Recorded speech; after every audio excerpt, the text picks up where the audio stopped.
So hi, Lucy and Avril here. From Trans Radio UK. And you're just about to revisit Virtual Pride 2021. And I am sure you will agree with us. It was an amazing, amazing weekend. We had so many fabulous artists. We had so many organisations. Yeah, brilliant, absolutely brilliant. And now you can revisit it and relive it all again.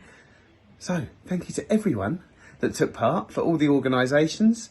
Thanks to all our team who really put in a lot of time to this event, which was amazing. And all the fabulous artists. Sit back, relax. And enjoy. This is Trans Radio UK Virtual Pride 2021. Good afternoon. This afternoon I'm talking with Jen. Hi Jen, can you just quickly give a brief introduction of yourself and what it is you do, so that the listeners can get an idea of just who you are? Yeah, hi, I'm Jen. I'm non-binary, agender. I use they, them pronouns. And I am the birth parent or mom to two young kids aged 6 and 4. So I am busy in a sort of hectic neurodivergent family living in rural Lancashire in the UK, and I am one of 5 directors of CalmFamily, which is a parent support organisation that supports parents around the world to have calmer relationships within their families.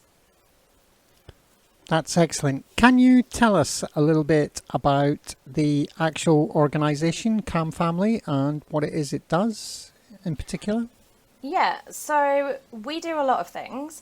What we like, our big vision is to change the world, to make it fundamentally based on equality and respect. And we believe that to do that, you have to start right at the beginning. You have to start with the relationships in the family, and you have to start with meeting the needs of babies and toddlers and parents and children, and creating those kind of fundamentally equal relationships at the family level, so that models how we then go on to respond to and treat everyone in society.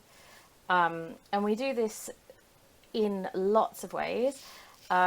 We do this by training people to be consultants. So we train individuals to support parents in their local area, and we've trained consultants in, I'm not sure how many countries now, quite a lot more since lockdown, and our training has moved online.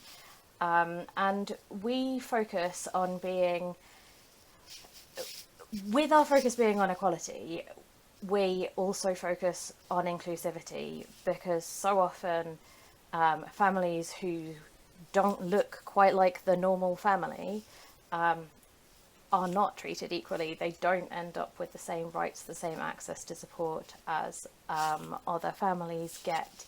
And so we have quite a big focus on looking at who is often left out of support services. So we look at how same-sex couples are often marginalised when it comes to sort of normalising this mum-dad two-parent family, single-parent family, trans parents, non-white parents in the UK, which is where we're based. Lots and lots of the parenting imagery is still just assumes that everyone is cis-het, white, two-parent family with their own biological children, and that the mom will be a woman who gave birth, and the dad will be a cis man who is the biological father. And there's so many ways that families can look different, that focusing on that and working on our explicit inclusivity of all differences, all people, treating everyone as an individual, is really fundamental to how we approach supporting families and how we approach training people to support families. So that is one of the things we do. Sorry, I feel like I've lost my thread a bit there. No, that's all right. That's excellent. And now I'm the one that feels like I've lost my thread, because you pretty much covered my next question. Now, you say that obviously families come in all shapes and sizes, which they do. Trust me, I've seen enough families that are made up of all sorts. There is no family stereotype. It just doesn't exist. And I'm assuming that your organisation works on that same principle, that the stereotype doesn't exist. It's just something that has been taught to us over the years through the education system, that this is what a family should look like, and we all know that that is not typically true. Exactly. Like the stereotypical image, you're kind of 2.4 children, man, woman, and if you're looking at parenting imagery, they're always all wearing white. They've got beautiful tans, and they have incredibly clean kitchens. And this snapshot of like family life, it doesn't really represent anyone's norm. It doesn't even represent the actual normal life of, straight, cis, het, married couples. Like, their life doesn't look like that. And everybody can benefit from their relationships being calmer, being more based on equality. Our focus, the way that we tend to focus on supporting families is, rather than publishing a 10 ways to make your family calmer with just a list of tips, we support people to think about their human needs. So to think about their physical needs, but also to think about their emotional needs, to think about their psychological needs, to think about their sensory needs. And sensory needs are something that we might consider with a baby. Like, we might use swaddling if we had a new baby and they were crying. We thought they needed to feel contained and wrapped up. But often we forget that as adults we have a proprioceptive sense, and when we're stressed and wrap a blanket around ourselves, that's us soothing ourselves using our proprioceptive sense. And when adults recognize these things in themselves, they recognize that the reason that they're really stressed at the moment is that the pandemic has undermined their need for predictability, or that since having children, they have less choice over what they do, they have less free time, and they're really struggling with the kind of lack of control over their life. When we recognize those needs in ourselves, we can see better ways to meet them, because we actually understand what's going on. Rather than going, I feel really, really stressed, we can go, I feel really stressed because my need for predictability isn't being met at the moment. How can I make my life more predictable? And when we can do that with ourselves, we're much better able to do it with the people around us too. So we're much better able to recognize that when a child is, in inverted commas, behaving badly, they aren't behaving badly. They're experiencing an unmet need. They desperately need to go to the toilet, but they haven't recognized it for themselves. Or they're really hungry or really tired, and they're in a stressful situation where they don't have very much control, or they didn't expect to be put in that situation, and their behavior is communicating their distress.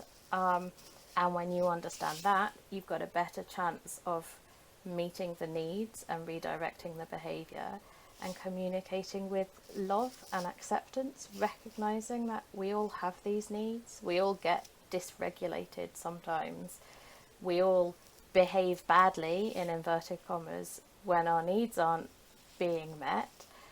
And this is not something to be ashamed of. It just shows that we need to change things so that we are meeting those needs. And when you're a parent with children, when you recognize and meet your children's needs, they are calmer. When you recognize and meet your children's needs and they are calmer, and you recognize and meet your own needs, and you are calmer as well. And it is much easier to have calmer relationships when everyone's needs are well met. It's not necessary. It sounds quite simple, and the concept is really simple. If you meet everyone's needs, then they're going to be much calmer. It can be really complicated because we're all individuals. So I know I'm autistic and ADHD, and so I have a very, very strong need for predictability, but actually sometimes I'm very unpredictable, so I really struggle with when plans change, but also might change plans on other people at the last minute. And so I need to recognise that I need to get my predictability where I can, but also that when I change plans, that can create unpredictability for my children, for example. So I need to make sure that I'm communicating and avoiding changing plans that are really important to them, or communicating why we're changing the plan and giving them time to adjust so that they've got predictability around the new plan, because one of my children also really values predictability. So it's all, so what we do is, yes, support. So I can't remember your question. It was about the idea of a stereotype, and yes, a stereotype is a 2D snapshot image that doesn't really represent anyone and is used to represent everyone, and it certainly doesn't represent the families that make up the directors of CalmFamily. It doesn't represent our consultants, and it doesn't represent our clients either. So I agree. The stereotype just isn't representative. That is a perfect answer to a question that is far more complex in the way that you could imagine. A bit much like life is in general. Life is very complex, and the answer you gave, although in theory it sounds very simple, the actual requirements, yes, are very complex, and sometimes it's seeing those signals and understanding what the unmet needs are, I suppose, to understand. To be able to meet those needs, you need to be able to understand it. So I'm assuming part of your training that you give is learning to recognize those particular signals, what some of those signals might actually mean when it's coming from a very young child who is unable to communicate through any other forms other than through gurgles and cry and laughter. Yeah, exactly. And not only to recognize them for yourself, but then to support other parents who, like, our training is quite intensive, and we provide huge amounts of kind of written material to back it up, but then to communicate that effectively to parents where you've got them in a session for a few hours and help them realize what's going on for their child, so that they can respond in a way that better meets their needs. It can be it can seem really daunting, but actually, as people, we do a huge amount of nonverbal communication. We do lots of communication through what are known as engagement cues, like eye contact, facial expressions, and babies do those things from birth. but we're told that babies don't communicate. And depending on what parenting things you read, we're told all sorts of things like once you've changed their nappy, fed them, and they've had a sleep, if they cry, they don't really have any needs, they're just fussing. I'm like, well, sometimes I don't need a nap or a snack or, I don't know, to go to the toilet, but I'm still not happy. There's still something else going on, because those are tiny people, and, you know, they need connection. They need to feel loved, to feel safe. And in our society, parents can very often find themselves quite isolated. They've often moved from wherever they grew up initially, so they aren't necessarily near family geographically.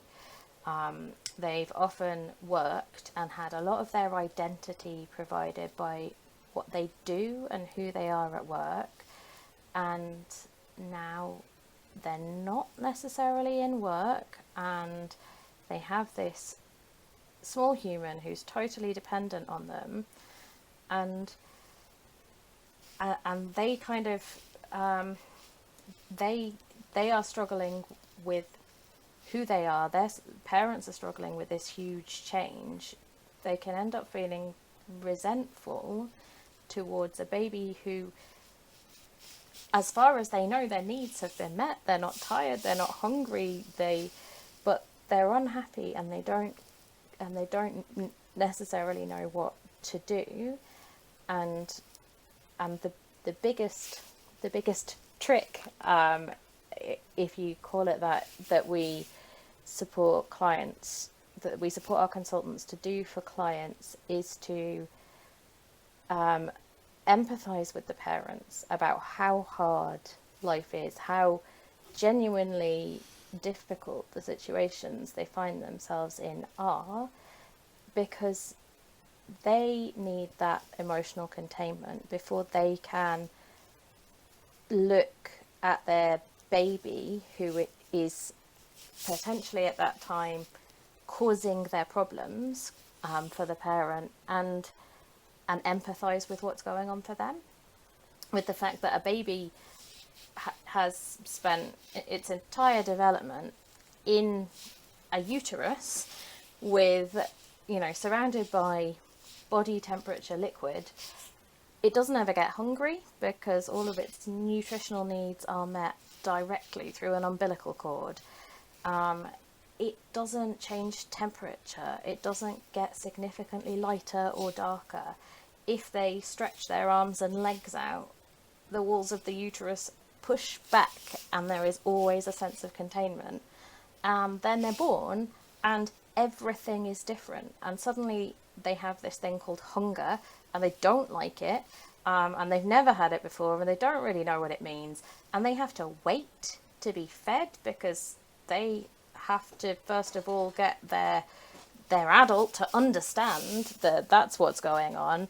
And, you know, sometimes they're naked, sometimes they're wearing clothes, sometimes they get dunked in liquid, but not necessarily very predictably, and then they're taken out and wrapped in something else, and this is all new to them. You know, all of this is new, and all of these are brand new sensory experiences that can be really, really hugely kind of, well, dysregulating. They're so new, they're so different, and we don't tend to think about babies that way. We don't tend to think of them as tiny people who've just undergone this absolutely massive shift, and to go, well, what would we need if everything had changed?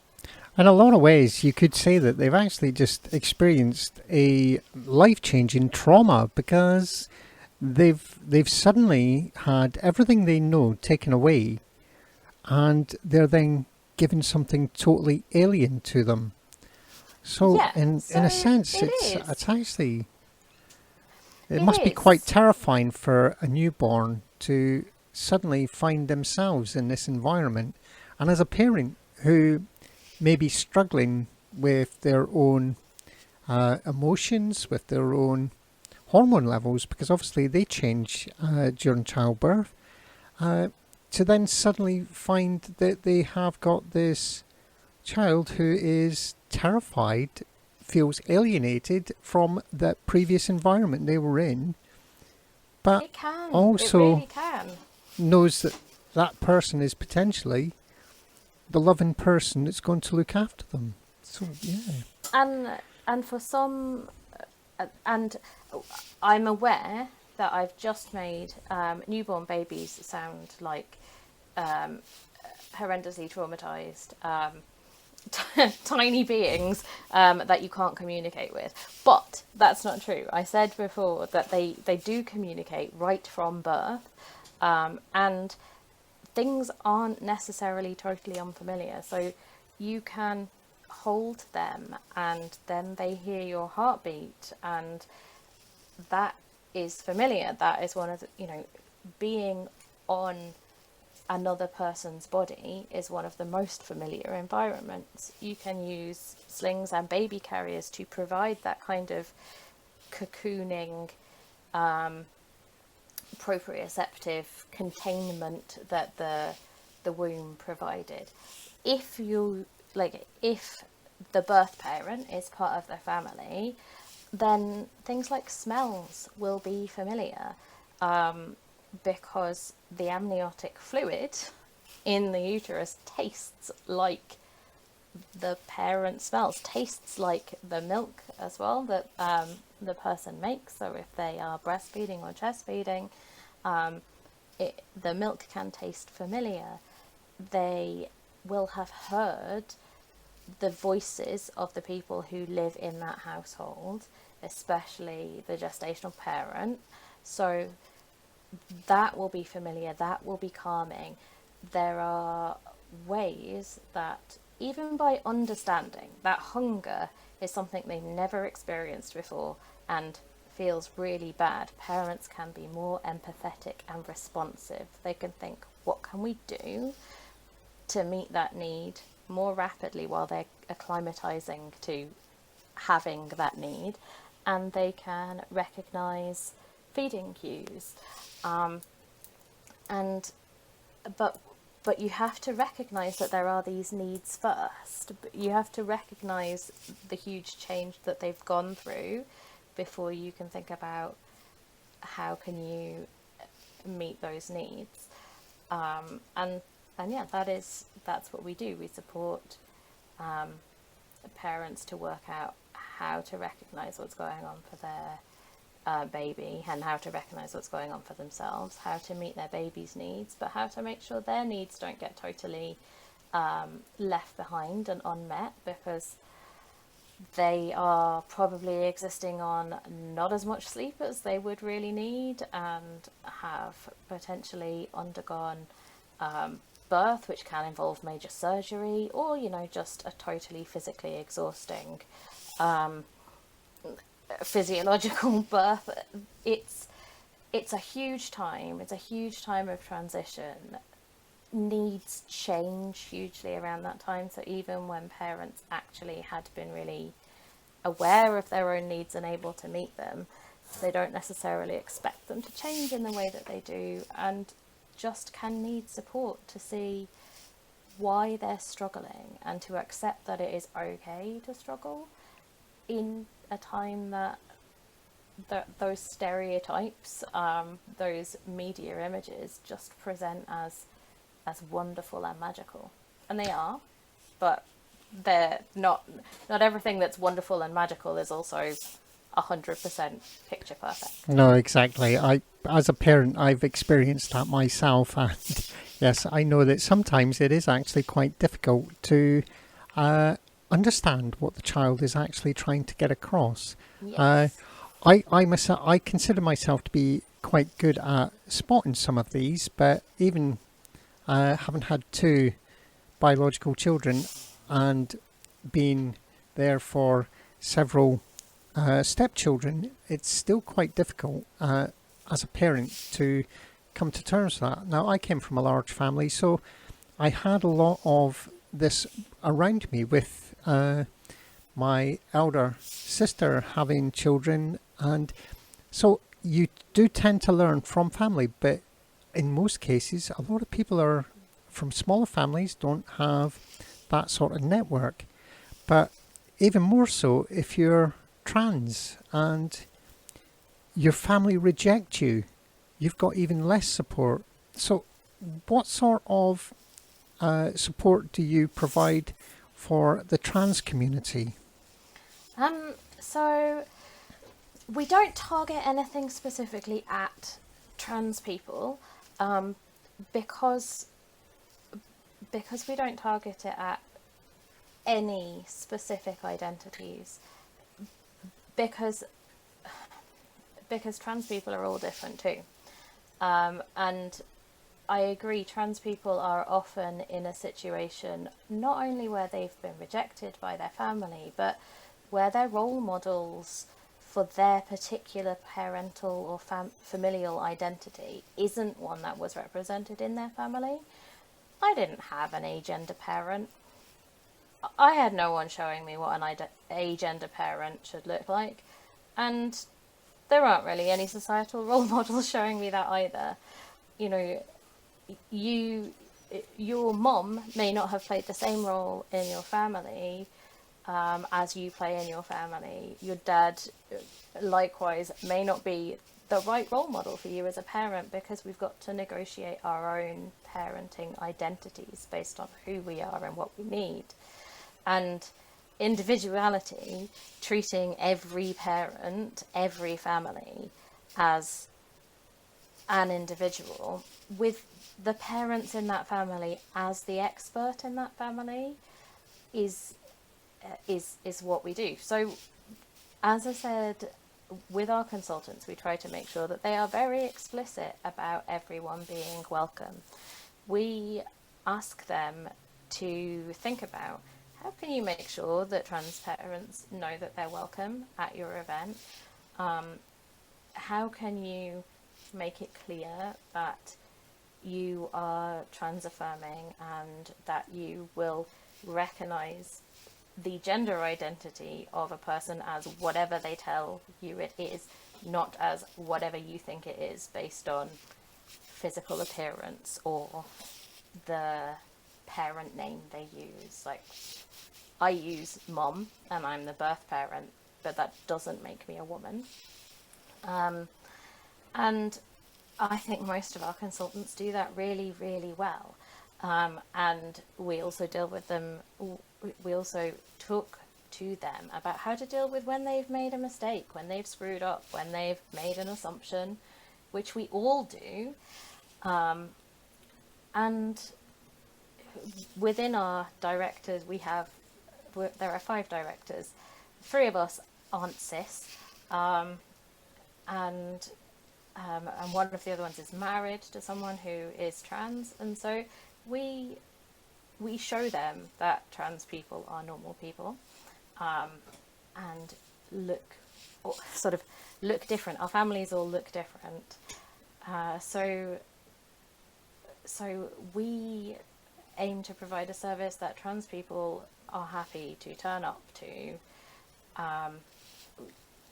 knowing that they're going to be accepted for who they are, knowing that they aren't going to face questions that aren't relevant, but that they are comfortable to talk about any aspect of their experience that is relevant.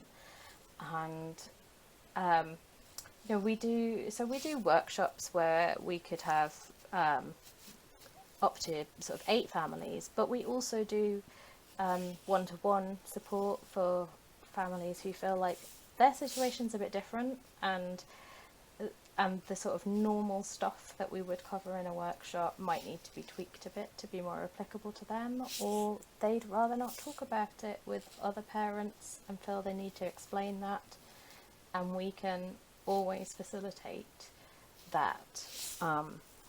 There's also the option so you can contact any consultant in your local area or online, based on who appeals to you.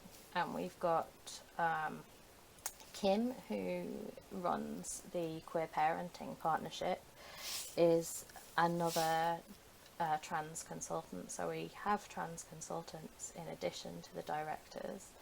But if you wanted, you can always get in touch with the directors and say, well, actually, I prefer to speak to you because I think you might understand my experience. We just try to meet everybody's needs and recognise that everyone's needs are individual, and that means trans people too. I don't know if that answers your question. It does. In the way I meant. It's actually very informative, and it's such a joy to hear the level of support and the way that it's made normal. Now, I do appreciate time is quite short for you today. So I have something else that I'd like to say, if I can. Yes, certainly, please do. So I've been talking as though all the people who might be interested are trans parents who want support within their families. But one of the things that I think is really, really strong in the trans community is the way that trans people tend to accept and support trans people really well.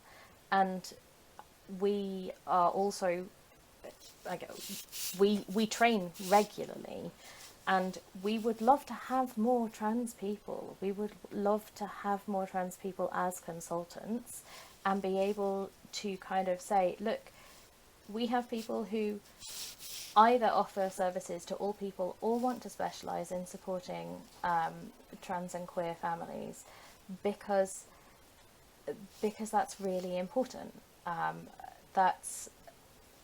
That's something that a lot of trans people potentially have to offer and don't recognise, and we want to support that too. We want to support the trans community to support the trans community. So if you hear this and think that sounds really interesting, then we'd love to talk to you about training if you think that might be a way that you could work with other parents and families. And as I mentioned, Birth Calm is a program in development. We're also developing Parent Calm and Child Calm and eventually Teen Calm. But there are only 5 of us, and we have to limit how many projects we start at once. But there will be more ways that we expand sort of the services that we train people in and offer. And we'd like trans people to be a part of that. That's excellent. And what is the best way for people to actually get in touch with CalmFamily? How do they find you? Are you on social media or on just a web page? Or yeah, our webpage is www.calmfamily.org. We have been working on building a new website, and one day one day soon, it will be live, and then it will be much more rainbowy than it is at the present. So you can find us at calmfamily.org. You can find us at, I think we're CalmFamily CIC on Instagram. We are CalmFamily, I think just CalmFamily on Facebook. We don't tend to tweet, and our YouTube channel is very neglected at the moment. But it exists, so you could always hunt us on YouTube. The best way to get in touch with us, if you want to sort of speak to us directly, is either to message the Facebook page, or to go to our website and find the email addresses. And slightly confusingly, we have an Emily, a Jenny, a Jen, and a Danielle as directors. And I'm Jen, not Jenny, but if you say that you heard something on trans radio, they'll know who it was you heard, if you want to chat to me. That is absolutely excellent.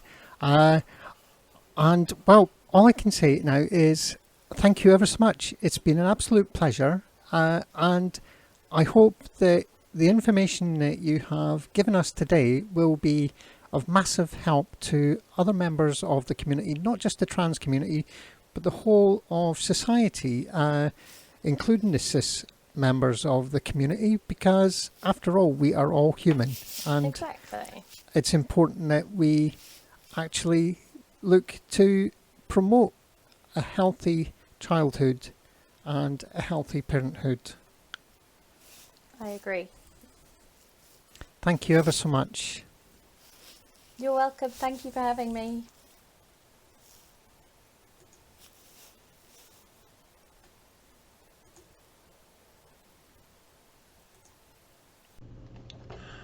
Happy Transvirtual Pride from the Sutton LGBTQ Forum.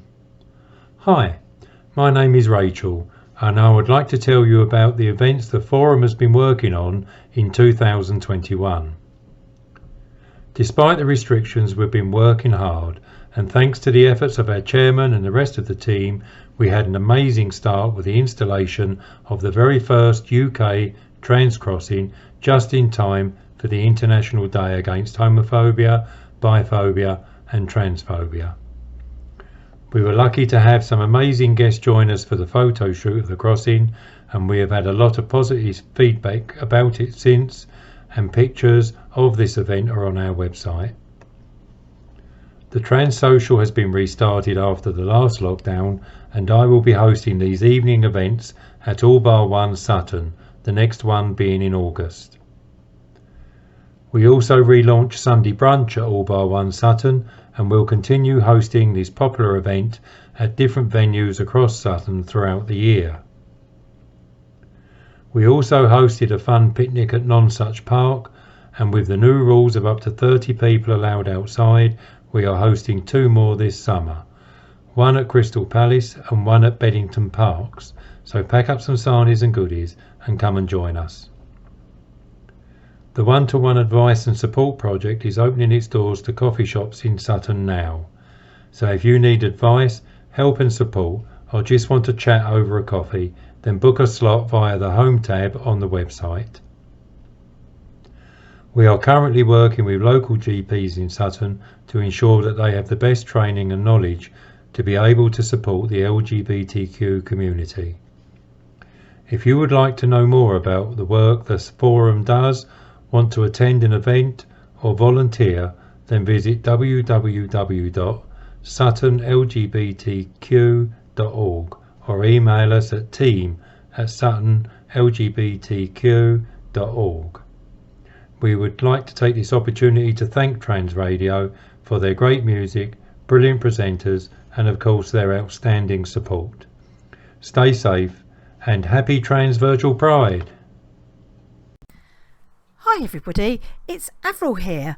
Yes, I know you all know me from Trans Radio UK. However, there is also many other strings to my bow, and I want to tell you about a support organisation that actually I run, and it's called Distinction Support. Distinction Support is a support organisation which is aimed at helping people who want to or who are supporting their partner that is transgender, non-binary or gender fluid. Having been there, we know that as your partner changes, so do you. Your partner changes can have a significant impact on you, and that's what we're here for. We're here to help and support. We will hold you up while you get on with the important job of keeping your relationship together.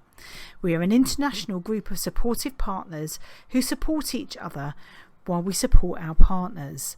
Now, we run out of a Facebook group. It's a secure and private Facebook group, so it's non-searchable, and every person that wants to come and join the group, actually we have a discussion with, we have a chat with them, we find out that they truly are who they say they are, and actually that they really want to support their partner. It doesn't mean that it's an easy road for them, and it doesn't mean that they don't have down days, and that's what we're there for, is to hold everybody up when they're really, really struggling and needing support. And the partners that are on the group, they're very international, from all around the world, and they're all at various different stages. Some, their partners have fully transitioned years ago, but they stay there to support other partners. Some are at the very beginning of that journey and struggling, but again, that's what we're there for. But don't hear it just from me. There's a couple of people that want to tell you about the group. Here's the first one. Distinction Facebook group is a safe, friendly space to share experiences, both good and bad. Members have offered much needed support during my partner's transition. So there we go. That was somebody telling you how supportive the group has been. And that was from somebody that joined only a few years ago. But there's somebody else who would like to tell you about the group. They joined the group quite a few years ago, as you will hear. Hi, I joined Distinction Partners Forum on Facebook about 5 years ago. My partner started transitioning at the start of 2016, although he changed his pronouns in December 2015, and it was quite small to start off with at that point, and now it's a much bigger group with lots of people all over the world, but even at its initial smaller form, it was just so helpful to have a safe space and a private space, because no one can see what you post on Facebook apart from other members of the group, and no one sees it in your newsfeed, to just have other people who understood how scary it can be, the ups and downs. I mean, it's really daunting because only like 1% of the population in the UK at least are trans. I mean, I live in Brighton, which is a very queer friendly city, and I had trans friends, and I was championing sorry, I'm tired. I was really championing my partner to transition, but when he started transitioning, all these emotions came up, and all these fears, and like lesbian grief, and just not knowing what would happen, and having people to share those fears with, and have people understand and offer advice, and just a safe space to say what you're scared about. Because I found a lot with friends, even queer friends, who weren't trans, they would just be so fascinated by the whole transition process, and it was so dramatic for them that you couldn't really talk about how you really felt, or people would imagine that it was much worse than it was, or it was a lot scarier than it was. You can't really understand what it feels like to be the partner of someone transitioning. I mean, it's got a lot worse in England. It's a lot more transphobic than 5 years ago when my partner started transitioning. And the waits for GIC are longer, and it's worse. You know, it is genuinely scary now. But to have the experience of having someone you love change, and sometimes quite dramatically. When I was quite lucky because George was a very butch lesbian who transitioned to male, but there's still a lot of changes around that, and not knowing what to expect, and having people who can sort of give you some idea about what to expect, but it's not necessarily as scary as you're predicting it's going to be, that it is doable, that it's a slow process that happens step by step, and it's manageable. And it was encouraging to see how many couples stayed together. And what's been great for me, because there's been a lot of stress, other life stress, and that kind of sort of adds into the transition stress. But now that I've been a part of the group for 6 years, more than 6 years, going back and seeing the posts I posted years ago, and seeing new people appear with the same fears that I had at the beginning, and being able to offer the advice from like 6 years in the future. And if I could travel back in time and reassure myself of 6 years ago that, you know, I'm still going to love George, I'm still going to fancy George against all the lesbian odds, that although his facial hair completely freaked me out when it first started happening, and it was really quite scary, and I had like a PTSD 2-month episode, I love his facial hair now. And to see the before and after pictures were really helpful, and to be able to offer people help with that, and also like to be allies and a community together, helping and supporting people all around the world dealing with transphobia, in the England and the UK, helping people deal with the really long NHS waits and the recent really transphobic rhetoric in the press, and the transphobic lawsuits to do with children who are trans, and just lots of stuff. It's nice to have a secret support group, and it's not necessarily that your other friends on Facebook aren't there for you and aren't trans supportive, but I think it's very different to have a space with people who don't just sympathise but can empathise, can really fully understand how it feels and how up and down it is. I mean, you know, it's you're grieving for someone while it's at the same time falling in love with a new person, and it's a unique experience which I now treasure, but I never thought 6 years ago that I would treasure it. But I think being part of the partner group on Facebook and having that resource and having that outlet and having that space where people don't judge you, and they don't, if you're having a down day and think, I can't handle this, or, you know, my partner's driving me crazy, can sort of say, yeah, that's fine. You know, I've had my days of sobbing on the bed in the fetal position, and then, you know, the next, I'm planning a wedding. I mean, we're planning to get married. We were meant to get married this year on the 12th of April. I had to change it because of COVID, but we're still planning to get married. And at the start of his transition, I didn't even know if we might be able to stay together. And I think that the group on Facebook has made that possible. And I'm getting tearful now, which I didn't expect to do, so I'm sorry about that, but I'm really grateful and privileged to be part of it. So thank you for that. Sorry, I'll just get myself together. But yeah, it's been a huge help and a lifesaver, I think, for some members of the group, certainly. And yeah, I think it's awesome. So thank you. And there we go. That was from one of our long-term members who's been with us quite a while. And you can see the support that the group actually does give to partners. And we're there for the good days and we're there for the bad days. And we actually started in 2014. And it is a network made up of many supportive partners aimed at supporting other partners of trans, non-binary and gender fluid people who want to support their partner, and we do give them a safe space where they can discuss and share personal and sometimes intimate details. But supporting the partners is really essential because sometimes we're entirely forgotten about, and very often we feel just the same as the trans person or non-binary person or gender fluid person feels, that we are the only person in the world that are going through this. And we're not.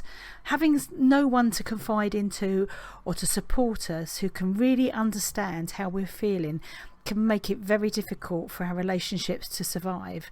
Having been through it, we know that as your partner changes, so do you. Your partner changes can have significant impact on you, and that's what we're here for. We are here to help you. We will hold you up and we'll support you while you get on with the really important job of keeping your relationship together. We're here to hold your hand, to be your friend. We're to listen when you need to talk and also answer questions based on our own experiences. Now, all this is done through a private Facebook group, and the conversations will show up on people's news feeds, but only to other members of the group. And only they will be able to see what you've posted and what you've contributed to the group. It is really, really important that the group is a safe, private space. And people can only join us by either messaging on the public group that we have, or public Facebook page that we have, or through our website. So we have a website which is distinctionsupport.org. We also have an open Facebook page where people can get in touch with us as well, and that's called Distinction Trans Non-Binary Partner Support, so you can have a look for that on Facebook. We also have a profile on Reddit, Distinction Partner Support, so you can go and look for us there as well. And if you want to send an email, if you email to contact@distinctionsupport.org, we'll be able to pick that up. Sadly, not everybody can get into the group because we are looking for supportive partners, but that doesn't mean that we ignore people that can't be supportive or who aren't. We do support them privately away from the group. So we are here. Distinction Partner Support is here to support you while you support your partner. Hello and welcome to the Trans Radio UK Virtual Pride 2021. This is Andrea Maynard, and today I'm talking to Jane Fay from Trans Media Watch. If you would just like to say hello, Jane, so that the listeners can hear that you're here. Hello, yes, I am here. And shall I preempt your first question and tell you a little bit about me and Trans Media Watch? Yes, please, if you could, please, Jane. Okay. Trans Media Watch is a organisation. It's now probably getting on to be one of the elder trans organisations on account of the fact it's been around as a functioning charity for nearly 12 years now. And it exists to work with the press and media, and I stress with the press and media as opposed to sort of go to war with them, in order to try and help them represent trans people more accurately and more respectfully. So what we don't do, most certainly, is sort of go into the press and say you can't do this and you must do it this way. We do say that if you report things in a certain way, you will perhaps upset people, and unless that's you feel is your job, you shouldn't be doing it. We have some successes. We also tend nowadays not to do much complaining because most of the complaints bodies are absolutely toothless.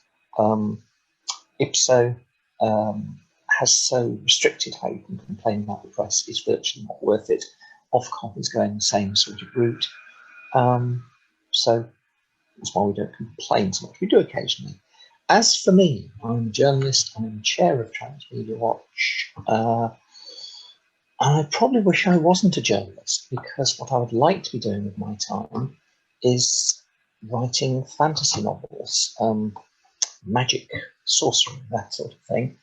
And, well, it's just not working, because every time I try and sit down to do it, something else awful happens. And because I'm involved in the trans community, I tend to have to get up on my horse. No, I don't have to get on my horse. And I'm under no illusions about other wonderful people coming through. But I'm there, I know how to do stuff, so I tend to get up and do it. Thank you. Right, now, as a journalist and a campaigner, have you found that there are any conflicts between the two roles? There shouldn't be. There are difficult bits, but I have, first of all, a massive advantage over your average jobbing journalist. It's some years now since I've worked in a newsroom. And if you work in a newsroom, you take whatever comes your way. If a story crosses your desk, you report on it. But I'm freelance now, have been for quite a long time. So I write comments and I go and look up and write about stories that are of interest to me. So there isn't much. The one time I have found conflict, and it was very, very annoying, I wrote, I can't really give details because actually there's reasons I can't give details, which are to do with the legalities of the case.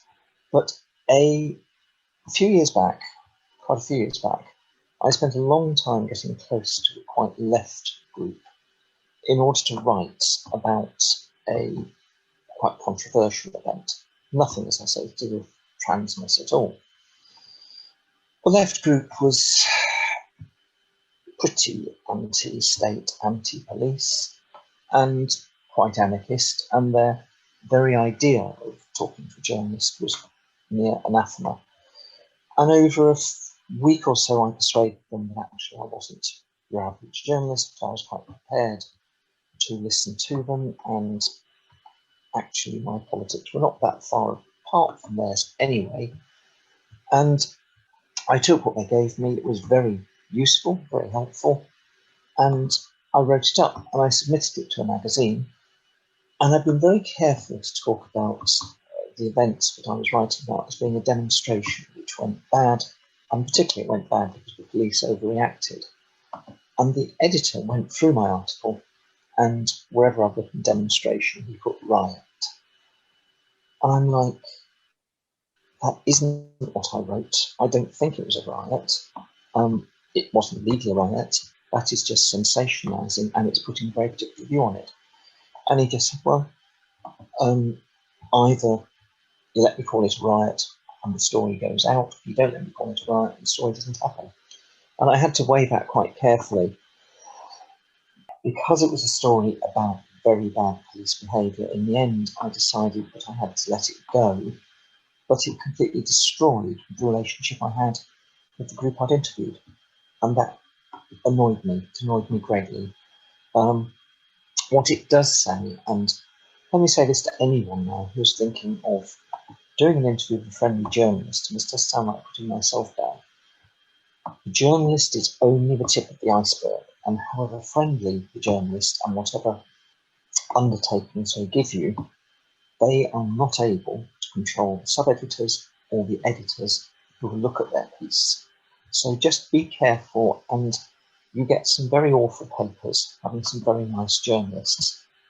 And if you're thinking of doing an interview, check out the organisation first. You know, I wouldn't be on Trans Radio now if I hadn't checked out Trans Radio and found they were wonderful people. But the serious point there is look at the whole organisation. That's excellent advice, that. Personally, having had experience with some media outlets, I fully understand exactly what you're saying there. Yeah. Now, what are your views on the current situation for the trans community with regards to the Mayor Forstater appeal and with COVID-19 restrictions in general? Right. Well, I'm going to do a sort of self-publicised thing first, because I do write about this stuff, and particularly I've been writing about the law for quite a while, nearly 20 years now. So I'm not a lawyer, but I've got a fair idea of how a lot of the law works. So the self-publicity thing is, I write on Medium, and you can follow me on Medium. I'm some variant of Jane Fay on there, or you can go to Twitter, and there I'm definitely at Jane Fay, lowercase throughout, and there I usually post my Twitter ramblings. But the Twitter stuff quite often has some pretty key legal analysis, and in fact today I'm writing another piece about the Forstater case. Now, the bottom line is it's pretty trivial. It really is trivial. The closest I can come to describing it for those who love Britain's Got Talent is she's got through the regional heats. She is now going to be allowed to sing her song on stage in front of the actual judges, and the suspicion is that they are going to give her 3 or 4 massive thumbs down. And the reason is this: the judgment was on a very narrow basis. She sued a former, I hesitate to say employer, because she never had a job with them, she had a contract with them. I'm not sure if you're a freelance working with somebody you technically employed. No idea. They let her go. They didn't renew her contract. She went to an industrial tribunal and said it was because of her views. And the first time round, the judges at that tribunal said, well, your views are horrid, and therefore there's no case to answer. She's challenged that. She's been to a higher court, and the higher court has said, no, you're allowed to have pretty much any views you want, up to and including Nazism. No, sorry, up to but not including Nazism. It's just how you manifest those views that matter. And that's an absolutely key point. If she holds those views, she can't be sacked for holding them. But that's a very narrow thing. That means that if the employer comes on and says, okay, hands up who's agenda critical, right, you're all out the door, that would definitely be unlawful. But the employer's not going to do that. I think any employer that tried right now to do that would just be asking for trouble. What the law is saying, and what the judges at the appeal court are very keen to say, is having a view is all right, but it's your manifestation of it that can lead you into trouble. Because employers remain under an obligation to create a safe and welcoming working place for their staff. Therefore, employers are under an obligation to protect their staff from racism, from sexism, from transphobia, from their clients, from their customers. And it's also an obligation to protect them from the same things from their fellow workers. So what would happen if Forstater is saying she has the theoretical right to be a gender crit? Well, good on her. I mean, the world would be a stranger and less interesting place if you weren't allowed certain views. But if she starts to put those views into effect in the sense of going into the loos and misgendering people, that obviously we'd have to wait and see what a tribunal said.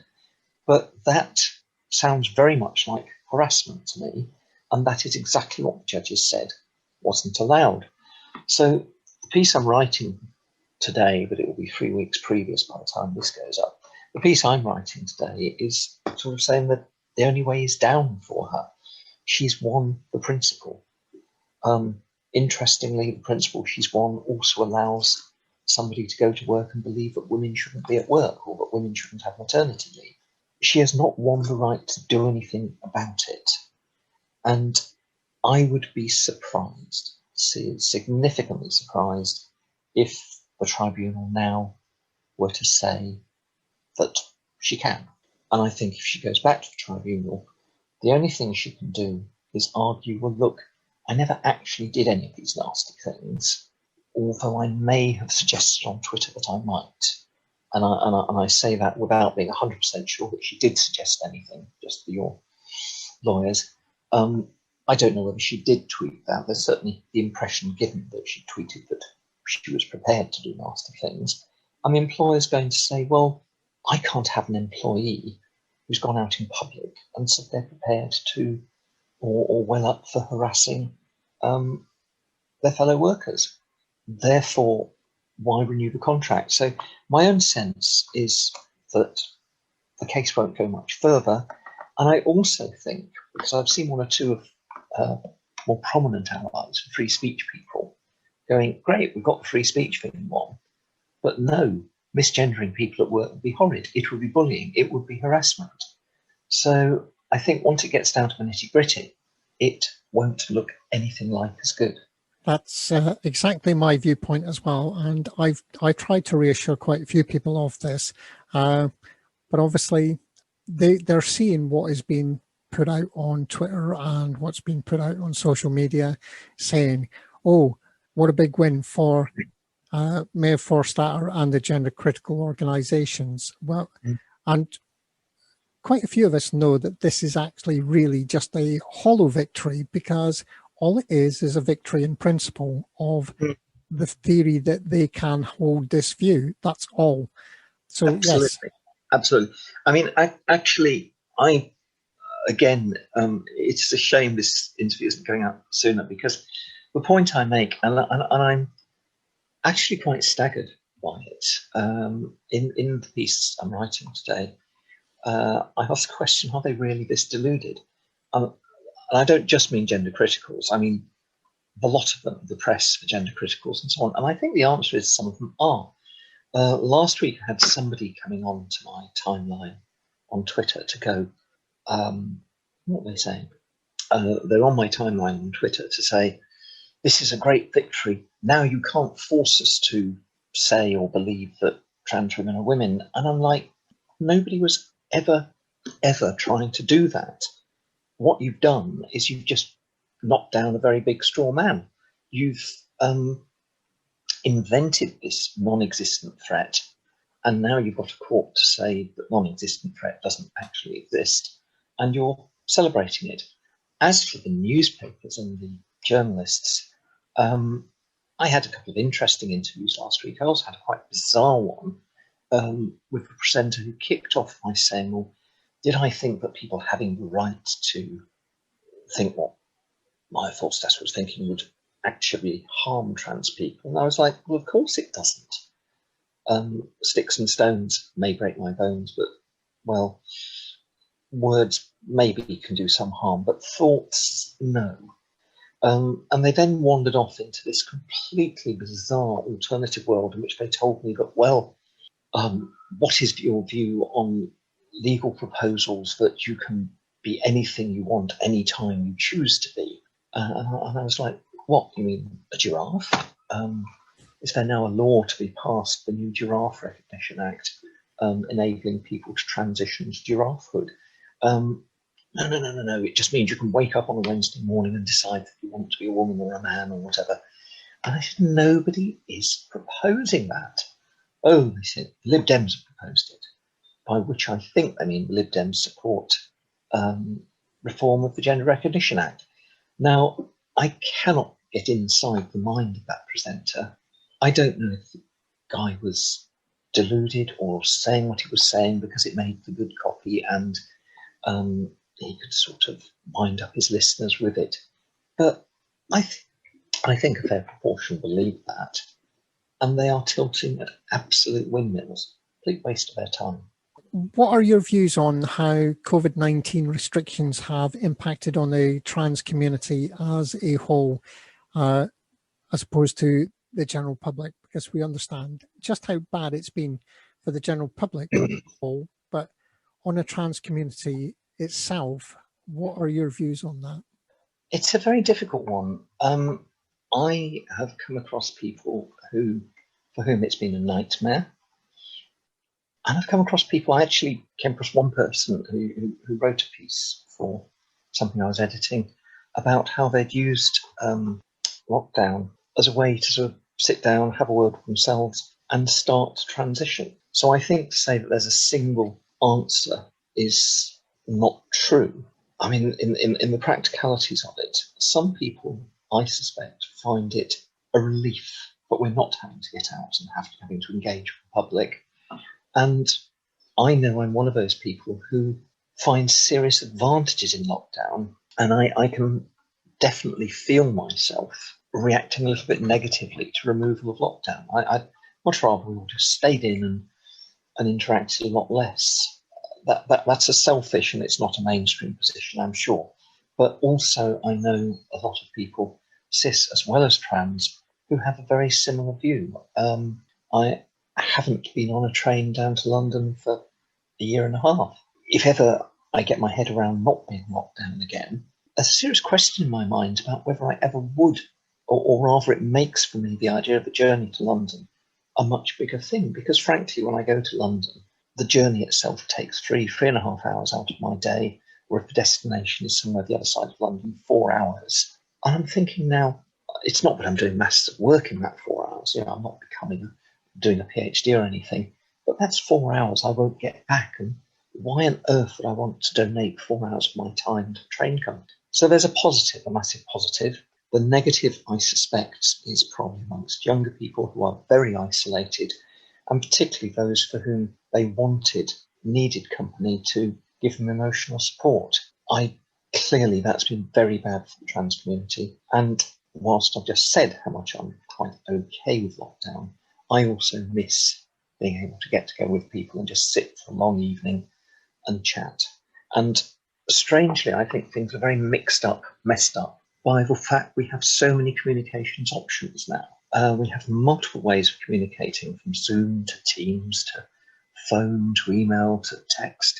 And there is very much this tendency amongst different social sets now to focus on one or other medium. So I know that my daughter, sadly, is very, very anti using a telephone. I, being of a certain generation, I'm a great fan of the telephone. And so already pre-lockdown, we were having problems with communication. And I think lockdown has worsened it in some ways, although with Zoom, it's made it just a bit better. And finally, What are your hopes for Pride for this year and how things move forward? I think there's going to be a massive bounce back, and I think it may actually be quite an angry bounce back. What has happened over the last few months is that the government, in the shape of the Minister for Inequality, Liz Truss, has shown herself not only completely untrustworthy by the trans community, but there's been a shift from attacking trans people, and we're still very much in people's sights, to attacking LGBT people. And what is interesting is how the LGBT community has rallied round Stonewall.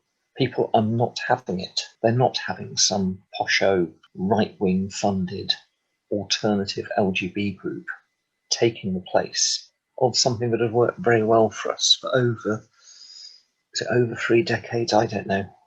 My math is not too good this morning. But the real point is that we can see the whites of their eyes. We know what we're dealing with now, and the community increasingly knows what they're dealing with. And what this is a full-on right-wing Christian-funded backlash. And somewhere in there is some people who like to call themselves feminists, but they really aren't. And this backlash is now being recognised. People are increasingly angry about it. And I think the level of campaigning as lockdown unlocks is going to be massive. Actually, sorry, before you, I hear you drawing breath there. Before I conclude that, one thing which I can see, and I'm just going to give a mention of this because TransActual are now working on this. I also work with TransActual. Is this absolute joke of a conference the government is planning for next year? It's called Safe to Be Me, and it's going to be an international conference to showcase how great the UK is for LGBT rights. Now, you'd think, given that the UK has fallen nearly 10 places in the ILGA international league table of LGBT supported countries, would be a clue that we're not the best of places to be going on about LGBT rights. But certainly Liz Truss is tying a lot of her prestige to running this conference, and I think it's going to be an absolute fiasco and an embarrassment, and I totally support TransActual in helping to show the rest of the world just what a hypocritical, embarrassing conference this is going to be. That is excellent. Thank you ever so much, Jane, for joining me and taking the time to actually talk to myself and to our listeners on Trans Radio UK. Thank you again. Hello, only me, it's Stephen Ireland, the presenter of Proud Show from Pride in Surrey, on air every Monday between 11 and 1. Happy Trans Pride. It's an amazing Pride event here on Trans Radio UK, and it's full of amazing talent and characters that, well, I'm sure you'll love and adore. This year we've seen some challenges, and of course we cannot ignore the fact that we still have to continue to challenge Number 10, the Cabinet Office, Boris Johnson and the Conservative government. Let's continue to stand together, united as an LGBTQ+ community, as we stood together all those years ago at the Stonewall riots, when Marsha P. Johnson and Storm Levine challenged those police officers and formed the catalyst that is Pride as we know it now. Pride for us at Pride in Surrey is very much still a protest, and we stand with our trans, intersex and non-binary friends, family, colleagues, neighbours, siblings. You are valid. You are not alone. Let's stand together. Let's be proud. Let's have a flipping amazing Pride. And remember, whoever you are, wherever you are, surround yourself with amazing people. Be part of an amazing network of like-minded individuals. Come and say hello at the chat room on Trans Radio UK. Happy Pride, everybody. Lots of love from us here at Pride in Surrey. Oh, hi everyone, it's Tara T here. Just wishing everyone a very happy virtual Pride this weekend. And thanks to all the brilliant artists, musicians, poets, and everyone who's given up their time to put this whole weekend together. Hope you can listen as much as you can for the whole weekend.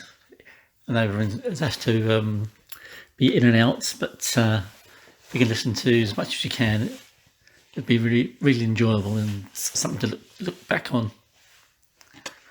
Bye. Hey everybody from the Shelley Jane Extravaganza with Zoe. Hi everyone. Yeah, well, look, I hope you're having a fantastic virtual Pride and enjoying the weekend. And we just want to wish everyone happy Pride Month, happy virtual Pride. Be proud of who you are and enjoy the weekend activities. Yeah, be loud, be proud, own it. Woohoo! We love Brilliant, you all. enjoy. Woo! Hi, I'm Samantha. And I'm Jason, and we are the founders of the T&Coffee Trans Network. T&Coffee is a community project which creates safe and accessible sober spaces for the trans and gender diverse community. Founded in 2019, with support from our partners at Tesco, we began running relaxed and friendly social meetings in their cafes around the country. People all over the UK were travelling to come and meet other members of their community. Everything was working so well. The idea of having healthy, safe and sober spaces where trans people could come together in a casual setting was one that people really seemed to enjoy. Unfortunately, due to the conditions imposed by the sudden global pandemic, by March 2020 we had no choice but to keep everyone safe and put a temporary stop to these face-to-face meetings. It was a difficult thing to have to do, but a decision which had to be made. Thankfully, we still had an option to reach some otherwise isolated people. It was a shame, but we simply couldn't risk bringing people together in a cafe. However, that wasn't the end of the road. Throughout the first national lockdown, we decided to try and continue reaching people through a new series of virtual social sessions. In April 2020, TACV was born. Through the use of video chat, we were able to create the same safe and sober spaces for people to start forming meaningful connections, even if only online. We were simply blown away by how many people wanted to be part of a real and meaningful community. Not yet another Facebook group, but a virtual, shared space in which they could make real friendships, find people to share their experience with, and even turn to when things weren't going so well. As word spread about the unique TACV events, something amazing happened. Thanks to the global reach of an online platform, people began to join each week from all around the world. We never dreamed that our local community would have regular members from across Europe, let alone in America and beyond. It wasn't just the number of people or where they were joining from that was fantastic. It was also the way people wanted to get involved with expanding the project. After adding more weekly sessions, we had members coming to us with their own ideas of how to support their community. From starting a book club to releasing a benefit album, our members have such drive and determination to help support each other and see T&Coffee grow. We're so lucky to have so many fantastic people in our community, with so many wonderful ideas. After supporting one member to run her first live game stream, she's gone on to create another arm of the organisation. T&Coffee's diverse and inclusive gaming network, T&Coffee Dig, was born, with even more member-created content, virtual Pride events, and more ways for people to get involved. But we couldn't let it stop there. Our mission was to really bring people together. So, working within COVID safety practices, we are returning to our first face-to-face event this July. Our first ever BYOP, or Bring Your Own Picnic, event is a fun and safe way to bring people together in the relaxed and fun space they've come to love. With a weekend of events in the UK and even an event in Florida, we've all got so much to look forward to. It's a sad truth that we still need spaces like T&Coffee to help people meet their community and friends in a way that feels safe. As trans or gender diverse people, we shouldn't need to feel we need some sort of special space just to do what everyone else takes for granted. Still, all the time our members need us, we will be there, listening to their ideas, committed to developing their network, and helping them find a place where they can enjoy each other's company and friendship. We really are here to help the community find new ways to connect. From those first steps into what can be a scary journey, to empowering our members to help shape the future of the project. We succeed when we see our members making the best of some difficult circumstances. Helping people to bring their whole authentic selves into a group of like-minded, kind and caring members is worth all of the hard work behind the scenes.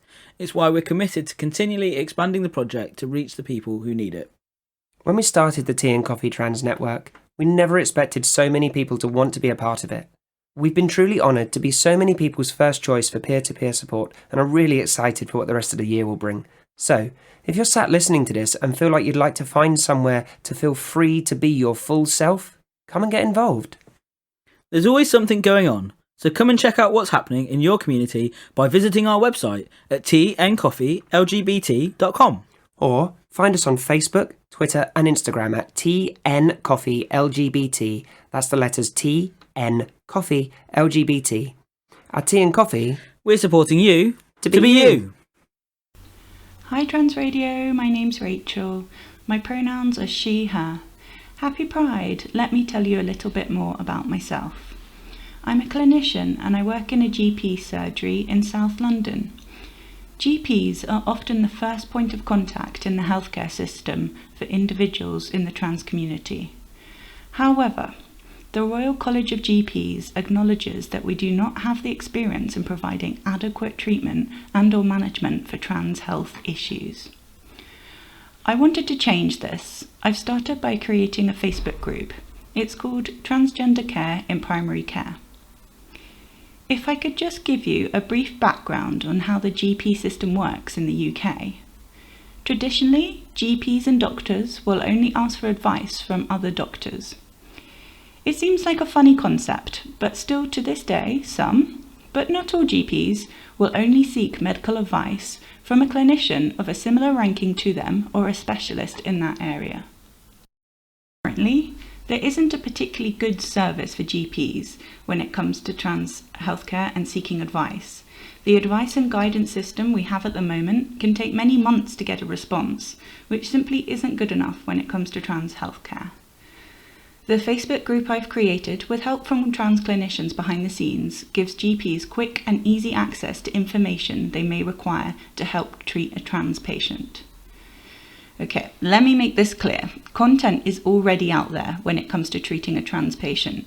GPs just don't know where to find it. For example, TransActual UK, they've made a quick guide for GPs. It's in a detailed, easy to access format for GPs to learn more about trans healthcare. In addition to this, the LGBT Foundation offers specialist training for GP practices on LGBTQ+ healthcare. This Facebook group is not there to step on any of these great resources' toes. If anything, it's to signpost GPs towards it.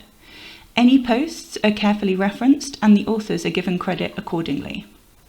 To reiterate myself again, the content is already there. This content isn't new. GPs just don't know where to find it.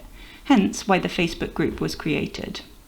The Facebook group also encourages GPs to contact their local LGBTQ+ forum or community and educate themselves, not just from other GPs. I'd like to mention as well, the Facebook group has strict rules. Any transphobia is not tolerated, and that person will be removed from the group and reported to their governing body. It's not happened yet. If you are a clinician that may come into contact with a trans patient, which is almost certainly every clinician ever, I'd encourage you to find out in your organisation what resources there are for aiding the treatment of a trans patient. Additionally, do spread the word about the Transgender Care in Primary Care Facebook group. GPs, hospitals and community care need to be looking at what long-term solutions and management plans they can implement to aid trans healthcare. Thanks Trans Radio for giving me this airtime. I'd like to quickly thank a few people who have made this work possible. Thanks to Jay, a fellow clinician who has given me the time, patience and guidance to advise me on trans patients' needs. Thanks also to Dr. Bascaran at my surgery back in South London for being so fabulous when it has come to improving our own GP surgery's trans healthcare. Okay, it gives me great pleasure to welcome back Quinn. Now, Quinn spoke to us all probably a couple of months ago, so it's good to get a bit of an update and to let everyone else know what Quinn is up to. So, hi, Quinn. Thanks for joining us. Hello. So, In With the Bins. Tell everyone what it's all about. In With the Bins is a campaign that I started a few months ago, which is to encourage businesses, organisations and the like to install sanitary bins in men's cubicles and toilets for health reasons, but also because trans men still have periods. Non-binary people have periods as well, so it was partially to do with that and also to do with, you know, other medical conditions that men have as well. And it's been going really well. I have to be truthful, it's been absolutely fantastic. The response I've had from people in my hometown and in the other areas has been absolutely phenomenal. So I have no complaints whatsoever. Sainsbury's were the first to sign up and implement the campaign in their store, and other people have followed suit since then. So now we've got the councillor are on board, both at district and county level, and also at town level as well. And we've got York Dungeon involved as well. So it's been absolutely fantastic in a local sense. Nationwide, hopefully, we'll see something happen soon. I've been speaking to a few people from the NHS. Fingers crossed something will happen on that front. But obviously, I'll update you once things get going in that direction. So, yeah, I'm really happy. Okay, so that's fabulous. So how can people get involved and help the campaign along? Basically, what I've suggested to people is go to like the local council or just businesses that are trans inclusive and speak to them about it. Or I think I've sent out like a template at some point, and that's been I'll have to try and find that on Twitter at some point. But I've sent a template out, and basically, people have been using that as well. I know that a few of my friends have been involved in getting their universities involved. So, yeah, just basically spreading the word on Twitter or whatever social media you use is quite important, because Twitter, to be fair, I've been absolutely gobsmacked by the reach that I've got on there. So it's just spreading the word, really. Brilliant. Right, so you've got a website as well, haven't you now? So do you want to point people in the direction of the website? Yes, website now, yeah. I've been working on that today, which will be absolutely helpful, really. I mean, I've got information up already on the website, which I'll share again in a bit. I mean, it's not the finished product by any means, but it's the start in the right direction. I think it's important to get a website up and running now, because people are asking me so many questions, and it's all good writing them out on Twitter, but an actual link so they can be directed is more beneficial and more useful. So, yeah, the website's coming along great. Yeah, do you want to give us the address again? It's the address for the website is in with the bins campaign I think it's at wordpress.com, but I'll obviously send the link. Put the link. We'll get it on Twitter. We'll get it on Twitter. Yeah. Okay, fabulous. Right, well, good luck with the campaign, and hope it all goes well. And we're right behind you, as we said at the very start. Brilliant. Keep up the good work. So much. All right, thanks, Quinn. See you soon. Bye-bye. Bye. Good afternoon. I'm speaking with Emma Dunn and Steph Calvert. If you'd just like to give yourselves a bit of an introduction and explain where you work and what it is you do with regards to the organisation. Hi Andrea, it's lovely to speak to you today. Thank you for inviting me. So yeah, my name is Emma Dunn. I am a civil servant. I actually have a national cross-government role, which means that my salary is paid by 5 very nice government departments. And my full-time role is that I am the chair of Agenda. And Agenda is the national cross-government network for trans and intersex staff. Excellent. And Steph, yourself? Hiya, I'm Steph Calvert. I am the Vice Chair of Agenda, so I follow along in Emma's formidable footsteps. And I'm also a civil servant, and a large part of the rest of my time is spent working for another departmental network for LGBT plus issues. So something like half my working life is devoted to LGBT plus issues, with special focus on trans and intersex people. Thank you, Steph. Thank you, Emma. Now, I'd like to ask you individually. First, we'll go with Emma. Please explain your role actually within Agenda and what Agenda's role is for the trans community and the intersex community, who sadly don't get enough publicity or actually talking about. So it's very vital to hear from you on that aspect. Thanks, Andrea. Yes, I'd agree with you on that one. So yes, my role, as I said, is I am the full-time chair. It is a full-time role because obviously within the civil service, I think we have about 500,000 employees. So obviously we know that about 0.6% of the population are trans and about 1.7% of the population are intersex or have variations of sex characteristics. So you can do the maths and you can realise that within the civil service there is a significant number of people who are going to fall into one of those categories where trans and intersex are defined in the widest sense. So I'm pleased to say that I was voted as the chair of Agenda following an election process for the first time 2 years ago, back in I think it was April of 2019. I'm going to say, I'm trying to do my maths here, and I'm really pleased to say that I was re-elected as the chair again in April of this year. So I'm serving another 2-year term, which does make it sound like I'm in prison, but no, it's a lot more enjoyable than that. So yeah, Agenda's role is multifaceted across the civil service.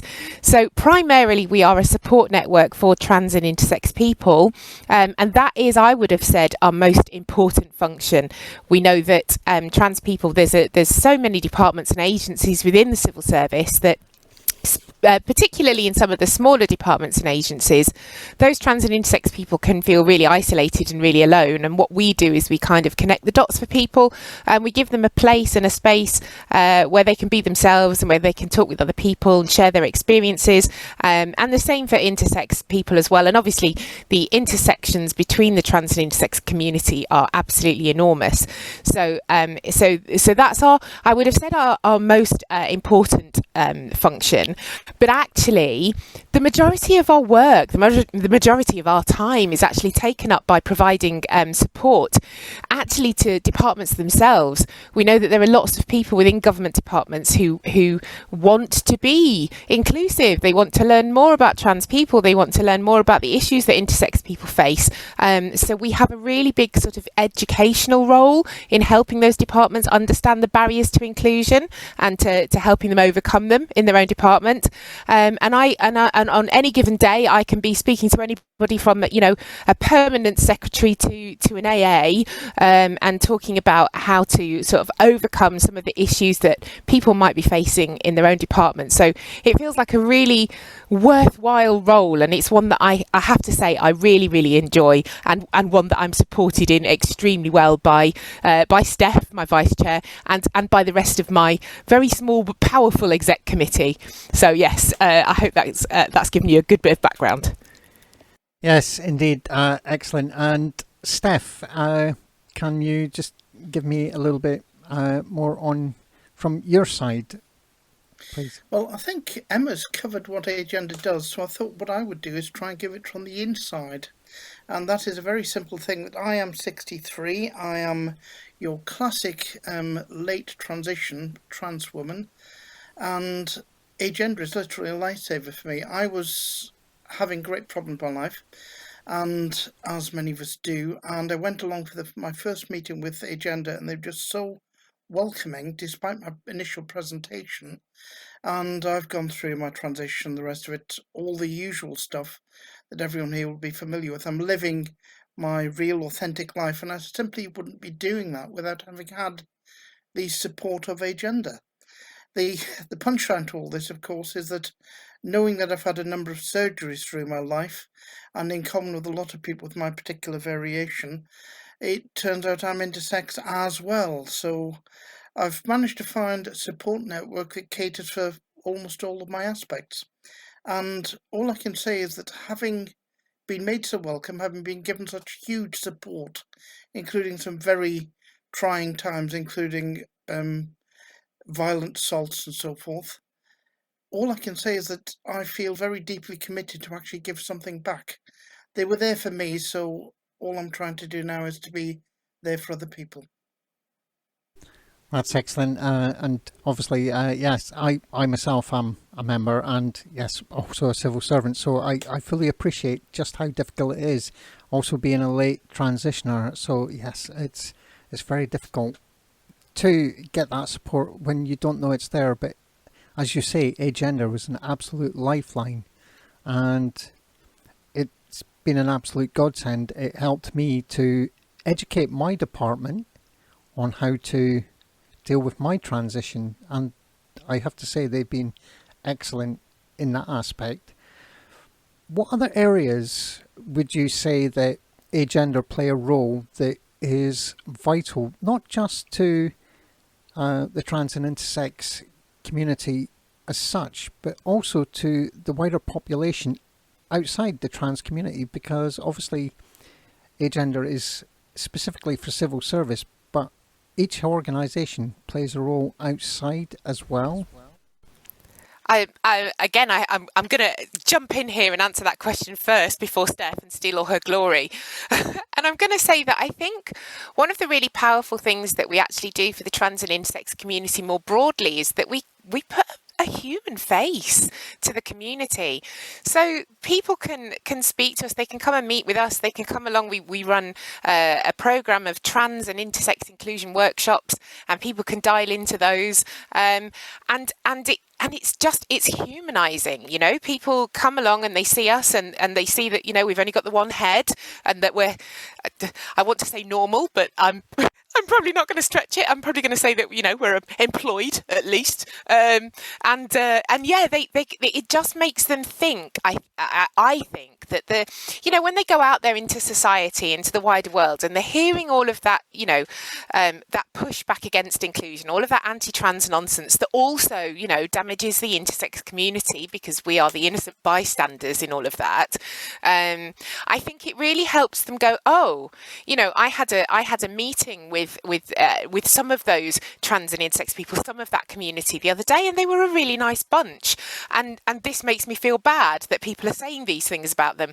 And I think the other powerful thing that we do within Agenda is that we actually talk about our own personal stories. And that's not, I mean, I think that's an incredible privilege, because I think very few trans and intersex people come through that process of either transitioning or discovering that they're intersex and dealing with the aftermath of that with enough kind of resilience to be able to talk about it openly. And I think what we have been very successful in doing is platforming those people who can do that really important, vital work. And like I say, that really kind of puts a human perspective on some of the really dreadful issues that are out there. And it's very difficult, I think, to hate somebody when they're real flesh and blood human beings. They're not just a concept, they're not an ideology, they're real actual people who are working alongside, you know, lots of other people doing some really important jobs. You know, we as civil servants, we're doing some really, and never more so over the context of the last sort of year or so in the global pandemic. You know, we've really been doing some heavy lifting in making sure that all of the stuff that needs to happen is happening. So yeah, I think that's a really big part of our work, is that we humanise those groups and we make it very, very difficult for that hatred to thrive. So yes, I'll hand over to Steph in case she wants to add something there. Thank you. Oh, yeah, it's a wide-ranging thing that Emma's just covered there, but one of the things that a civil servant is quite obvious is that the civil service impact on people's lives in a very big way, and putting that human face on things, spreading the awareness around the civil service. There's a phrase I use sometimes on awareness sessions, which is, if you really want to hate me as a bogeyman, hate me to my face. And as Emma says, putting that human face on the trans, the intersex experience, it can help people realise that we are not some strange scare story from the tabloids. We're just other human beings. And as well, because we do work for the civil service, we are there for our lords and masters, really, where they can see that we're the people they work with, we're the people they talk to, and we can help them to come to a better understanding as well. That's the whole point, is that as soon as people meet you, as soon as people engage with you, unless they are absolutely and utterly hateful, it is a very difficult thing to treat somebody the way that you can treat a random imaginary, you know, fear figure. You're dealing with another person, and that takes away a lot of the uncertainty, a lot of the fear. And that's apart from just supporting people, that's the main thing, putting that human face on it, taking away the fear of the unknown. And it's not just the Karen White horrible nightmare figures from the tabloids. It's me, it's Emma, it's the rest of our exec. It's just other people working next to you. As time is going on, and we do try and keep these fairly short, what I'm just going to ask is, what do you see for the future of the trans and intersex community over the next few years with the way that things are currently sort of going in the background? Because obviously there's a lot of hateful press out there, most of it coming from the tabloids and most of it unfounded. There's no real evidence behind it, and a lot of it is false information that they're pushing out. Oh, I think I'm going to let Steph go first on this one. A simple, straightforward answer. I'm 63, as I said. I've watched things change. My first knowledge of anything to do with other trans people was the April Ashley divorce case. And I've been there through Goodwin, I've been there through Caroline Cossey, through the Gender Recognition Act, Press for Change, the whole thing. And what I've seen, it's like one of those profit and loss graphs you see in a cartoon. It's all jaggedy, but it's generally trending upwards. The short answer to this is I look at young people today, and they are the future. I mean, it's a cliche. But young people are so much more accepting. They are so much more gender diverse, sexuality diverse. They are people. The image we always bring out is people becoming more frequently left-handed. You stop demonising being left-handed, you realise there's a lot more left-handed people than you knew about. And as young people become more accepting, more aware, they become more diverse. And they are the future. So I'll plump for optimism here. We go through some rough times, but it's generally upwards and onwards. I think I'd broadly agree with that. I have to say that the famous MLK, Martin Luther King quote comes to mind. You know, the arc of history is long, but it bends towards justice. I have to say that at the moment I'm very frightened that things are going to get worse before they get better. I think for intersex people particularly, the only way is up. You know, we face a very specific, particular problems in the perhaps the lack of legislation to protect intersex people in terms of equality, in terms of the human rights abuses that we suffer, you know, the unwanted and unnecessary non-consensual genital surgeries that are performed on intersex children. But, you know, when you're at the bottom, the only way to go is up. So like Steph, I think long term, I think the future is bright. I think we are going through a bit of a storm at the moment, but I'd like to think that all of those lovely people who are coming up in our wake, who now have the language to talk about their gender and how they feel about themselves, they're the future, and they will be the people, I think, that will really help bend that arc of history towards justice. So that's my hope anyway, and I hope I can create a space for those young people.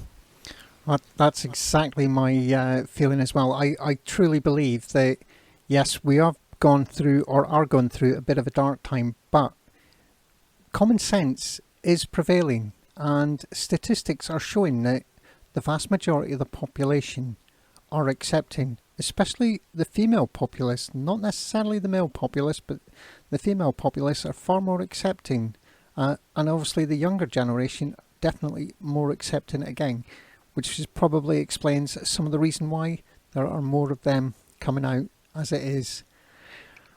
And well, I can see time is going on. I'd like to thank both of you again, and have you got any last words for any potential members or anyone who's out there that may be questioning, to sort of point them in the right direction? So I'm just going to say, yeah, absolutely. If you are a civil or public servant, if your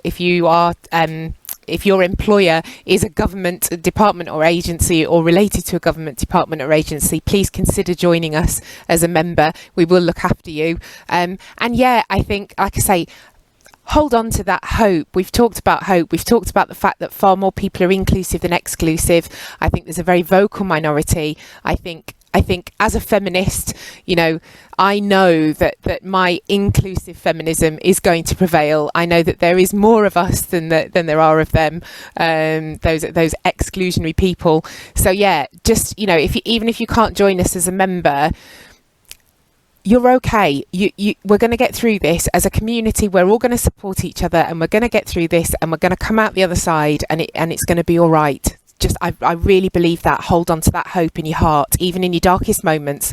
You know, keep holding on, keep loving each other. We're going to do this. We're going to win. Thank you, Emma. I think back to when I was 10 and I just had my second set of surgery, which was removal of various female bits from me, which nobody ever told me about. Typical intersex story from the 60s. And I believed I was uniquely weird because I knew I was a girl. I thought I was mad. I thought I was bad. But more than anything, I thought that there couldn't be anyone else like me. The one thing I took from the horrible hatchet job on April Ashley in the papers was an important one. And I think that's something that people should remember. Other trans people, other intersex people, you are not alone. There are others of us out there. We are a community and we're there for you. Simple as that. That's excellent. And I'd just like to thank both of you ever so much for giving up your time and being able to speak to our listening audience out there on this our very special Virtual Pride Day. Thank you again, both of you. Thank you. Hey, welcome to Virtual Pride 2021. So, our guest on the show here today is, well, she's a former member of Trans Radio UK herself, but in the background, she's been working on something a little bit special. Tackling Transphobia 101. Now, I will say the 101 part, it is relevant today, but please don't get it confused with the police's non-emergency number. This is Tackling Transphobia 101, not the non-police emergency number. So, to tell us more about it, we are welcoming on our very good guest of the show today, Miss Linda Wall. How are you doing there, Linda? I'm good, and it's lovely to be on here. Yeah, so no, Tackling Transphobia 101. So, do you want to give us the rundown on it? What can we expect from Tackling Transphobia 101? Yeah, so this is a training session that a few of us have put together and that we're just starting to roll out mainly around late parties and trade unions and so on. And it's a 2-hour session that's designed to be run on Zoom. It's interactive. It's aimed at anybody who wants to know more, who wants to find out what transphobia is, what it looks like, how it affects people, where does it come from, and just importantly, you know, how do we respond? What can we do about it? So it's a 2-hour session,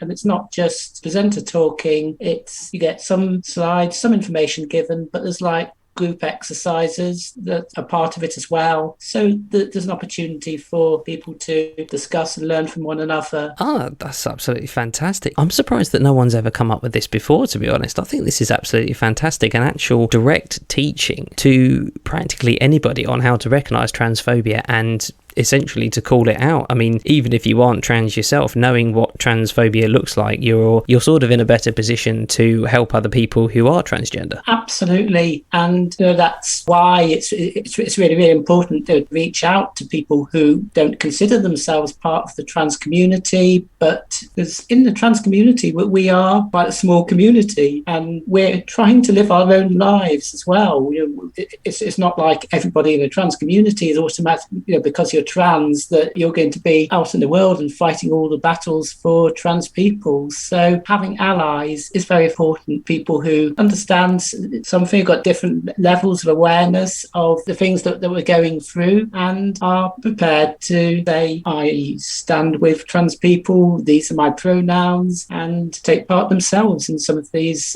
discussions when trans issues come up, as they do quite a lot these days, because you can't go a week without seeing something about trans people in the national media. That is very true. There does seem to be quite a lot about it in the news at this current moment in time, and it's all good stuff because it means that our name essentially is getting out there and we are becoming more recognised as a community. So what sort of people do you think would actually benefit from this sort of training? This training is more specifically aimed at the labour and trade union movement broadly, you know, charity organisations perhaps, and as a part of the aim it's to build build this idea of allyship and to give confidence and give strength to people who may already be sympathetic, as well as reaching out to people who just want to learn a bit more and give themselves more information. So I think every organisation can benefit from some form of trans training. It wouldn't necessarily look like this in all cases. So my trade union is called the GMB, and we've already delivered a couple of sessions of training for trade union officers in GMB, and they're interested in rolling out the training more widely to union reps and union members, which is brilliant in itself. But I've been talking about this with the equalities people within the trade union, and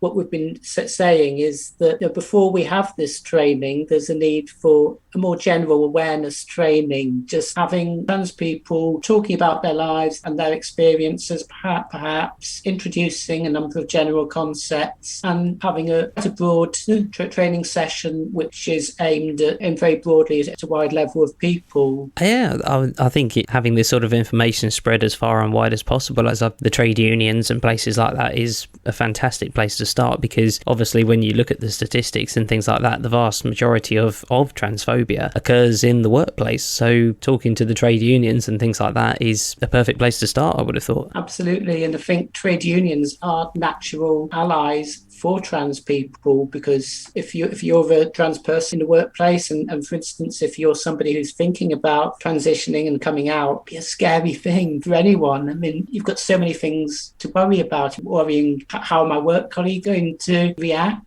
If you've not broken the ground or discussed with it before, there's no way of knowing for certain how your managers going to react. Are you going to experience any discrimination? Could you be in danger of losing your job? There's a whole range of things to worry about, and you need advocates who know what the law is, who can push for good policies, best policies in the workplace, and who can talk to employers about what they should be doing, bringing in training for their managers, bringing in looking at their own practices and thinking about how they can improve the working practices that they've got. Yeah, say about the practices in the workplace and things like that. And would you say that tackling Transphobia 101 would be something that you would insist would become compulsory in all company procedures and company handbooks and even HR procedures? Having some form of trans training would be of benefit to all companies. It wouldn't necessarily look like tackling Transphobia 101, and there would be the same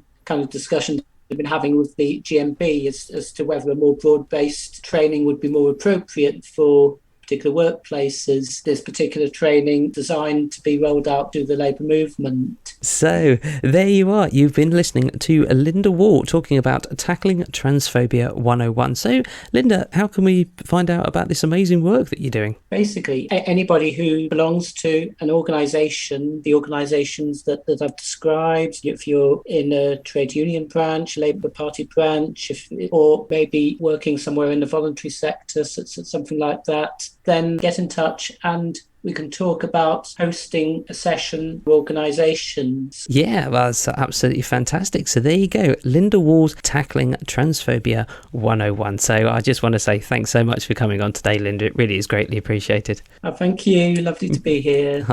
Thanks for that. Hello everyone at Transradio UK Virtual Pride. Hope you're all doing well. Today I have a very, very amazing interview to give you all. I feel very honoured. Today we are going to be interviewing Rory, who is the health promotion practitioner from Terrence Higgins Trust. Hello Rory. Hello, thank you for having me. It's an honour. How are you today? I hope you're doing well. Yeah, I'm really good, thanks. It's been a fairly quiet day at the office, but that's all good. Yes, thank you for agreeing to do in the interview. So, for people who don't know who Terrence Higgins Trust are, how would you describe it to people? Terrence Higgins Trust is one of the leading HIV charities in the UK. We've been existing for about 40 years, since the start of the AIDS epidemic in the 80s. And we provide support for people living with HIV to have a healthy, happy life, and for people at risk of HIV to help prevent HIV infection and to promote good sexual health. Yes, you do amazing work. I have read up a bit. What's like the history behind, like 40 years ago, like how did you start? So the charity's named after a chap called Terry Higgins, who was one of the first people to die from AIDS-related illnesses in 1982 in the UK.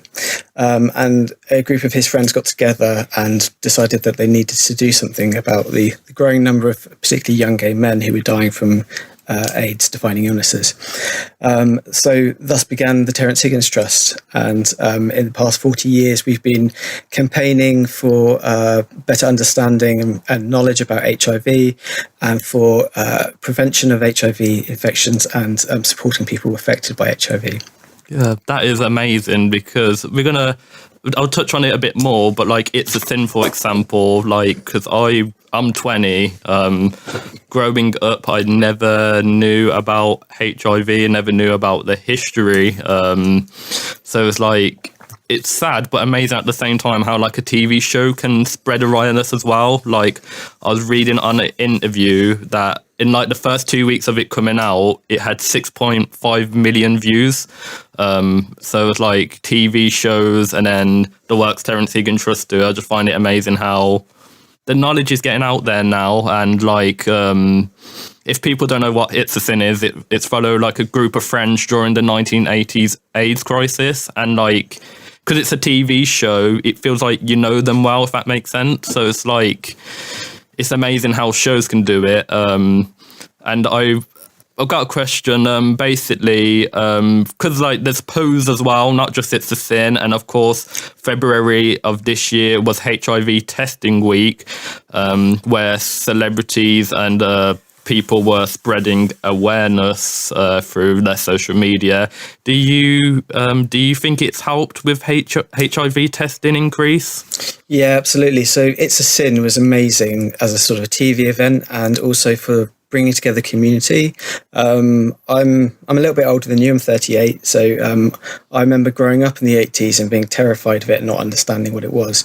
And there's a whole generation my age who didn't receive good sexual health education at school, and then there's people older than me. So I'm in a relationship with someone in their 50s, and he was a teenager during the 80s. So we were watching that together, and it sort of helped bridge our generation gap, and just was just utterly moving for us as a couple, but for everyone else I know who'd watch it.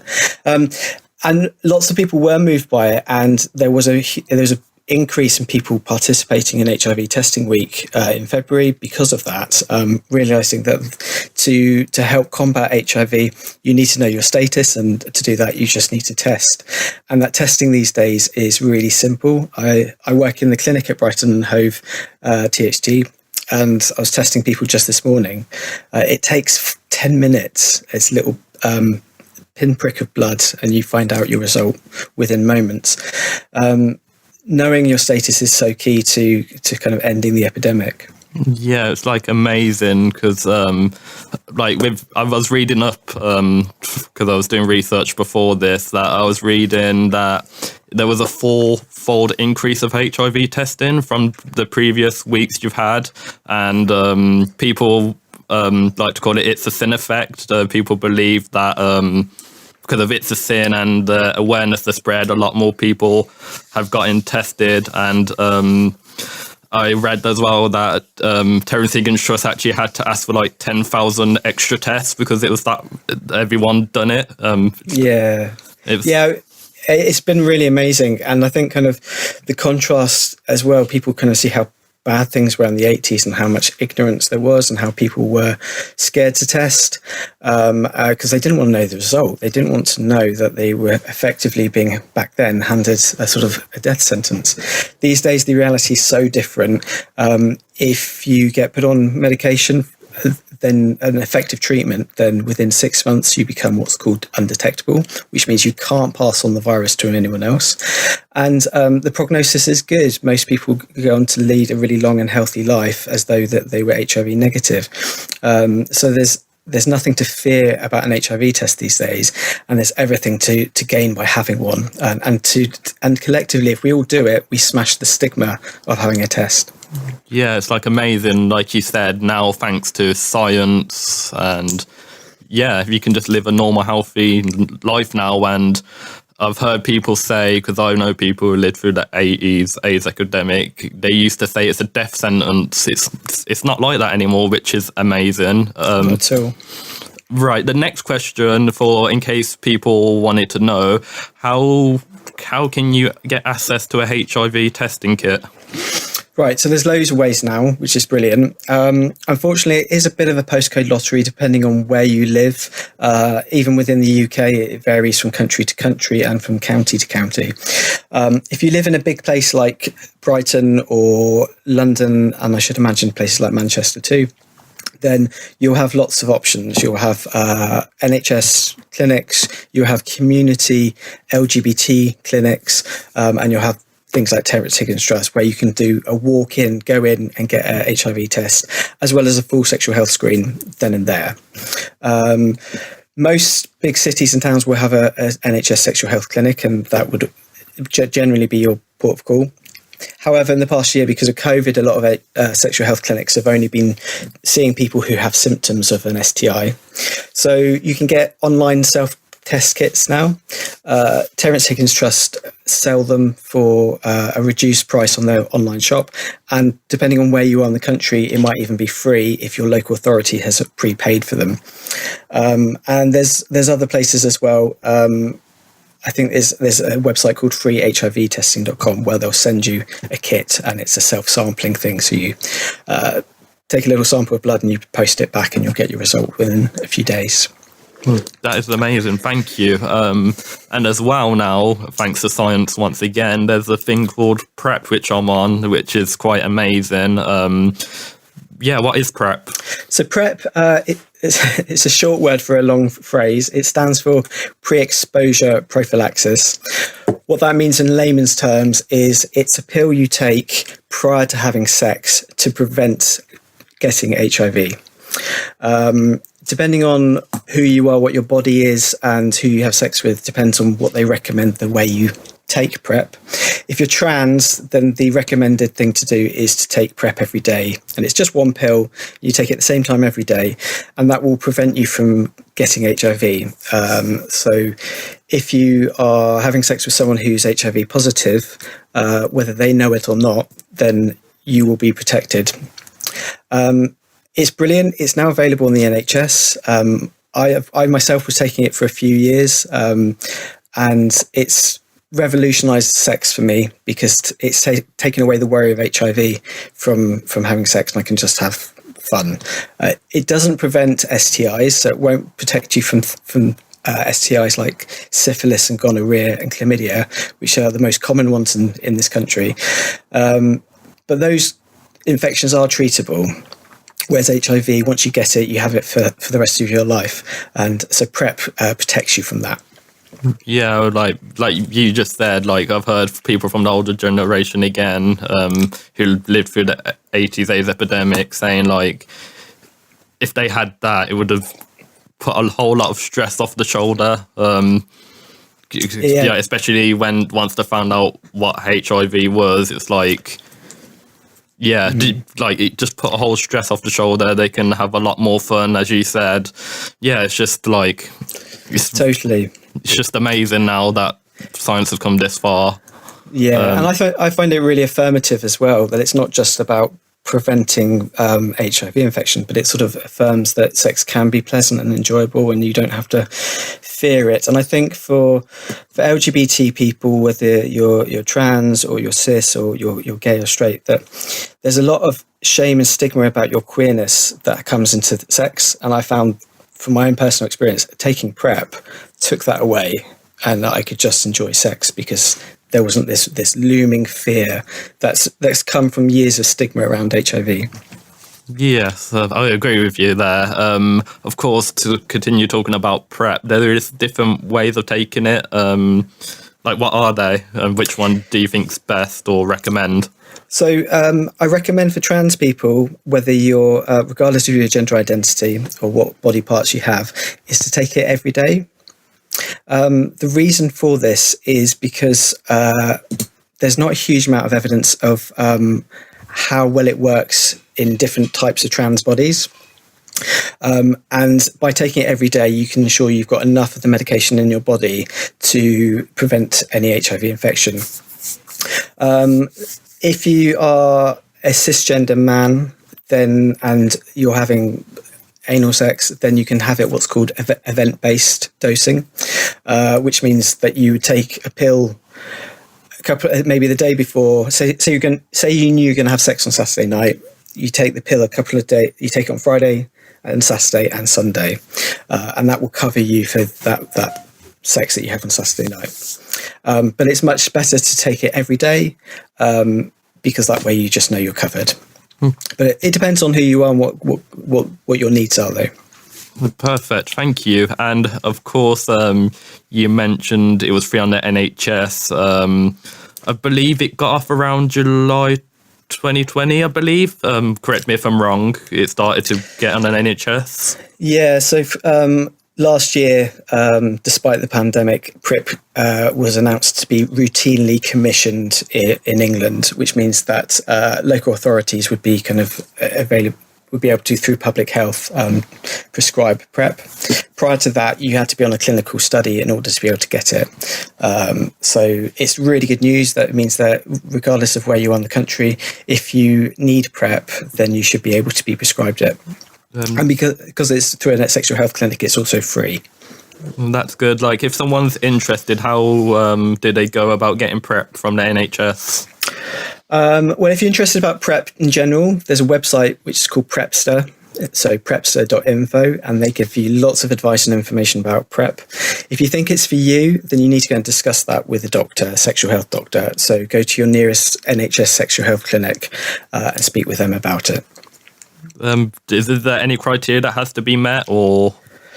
I think it depends on the person and their specific needs. Certainly, if you are a gay or bisexual man, if you're trans, then you're seen as a higher risk and therefore more likely to need it. If you're sex working as well, again, you're seen as a higher risk. Also, if you are from a Black African community, you're more likely to get it than if you are not. So it really depends on your personal circumstances, your identity and things like that. But generally speaking, if they're seen as a clinical need that you need it, then you'll have it. So I also heard you wrote a transsexual health guide. Why did you write it? Yeah, we did. It got published December in 2020. THD provided sexual health information for lots of people for many years, and maybe about 8 years ago we wrote the first sexual health guide aimed at trans people. However, things change. Knowledge has grown over the years. The community has changed the way that we talk about ourselves. So we thought it was high time to refresh this guide and bring it up to date. So I, with a colleague, spent most of lockdown rewriting it, and we now have a great resource on our website, so tht.org.uk/trans, and it provides lots of information about having a healthy, happy sex life as a trans person or as a non-binary person.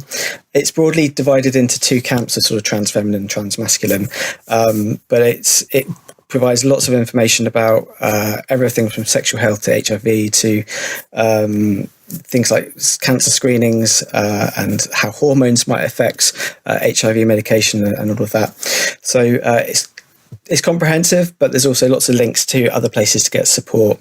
And this came out of some research that we found that a lot of trans people didn't know where to get information about good sexual health. They didn't know things about PrEP and PEP and HIV prevention.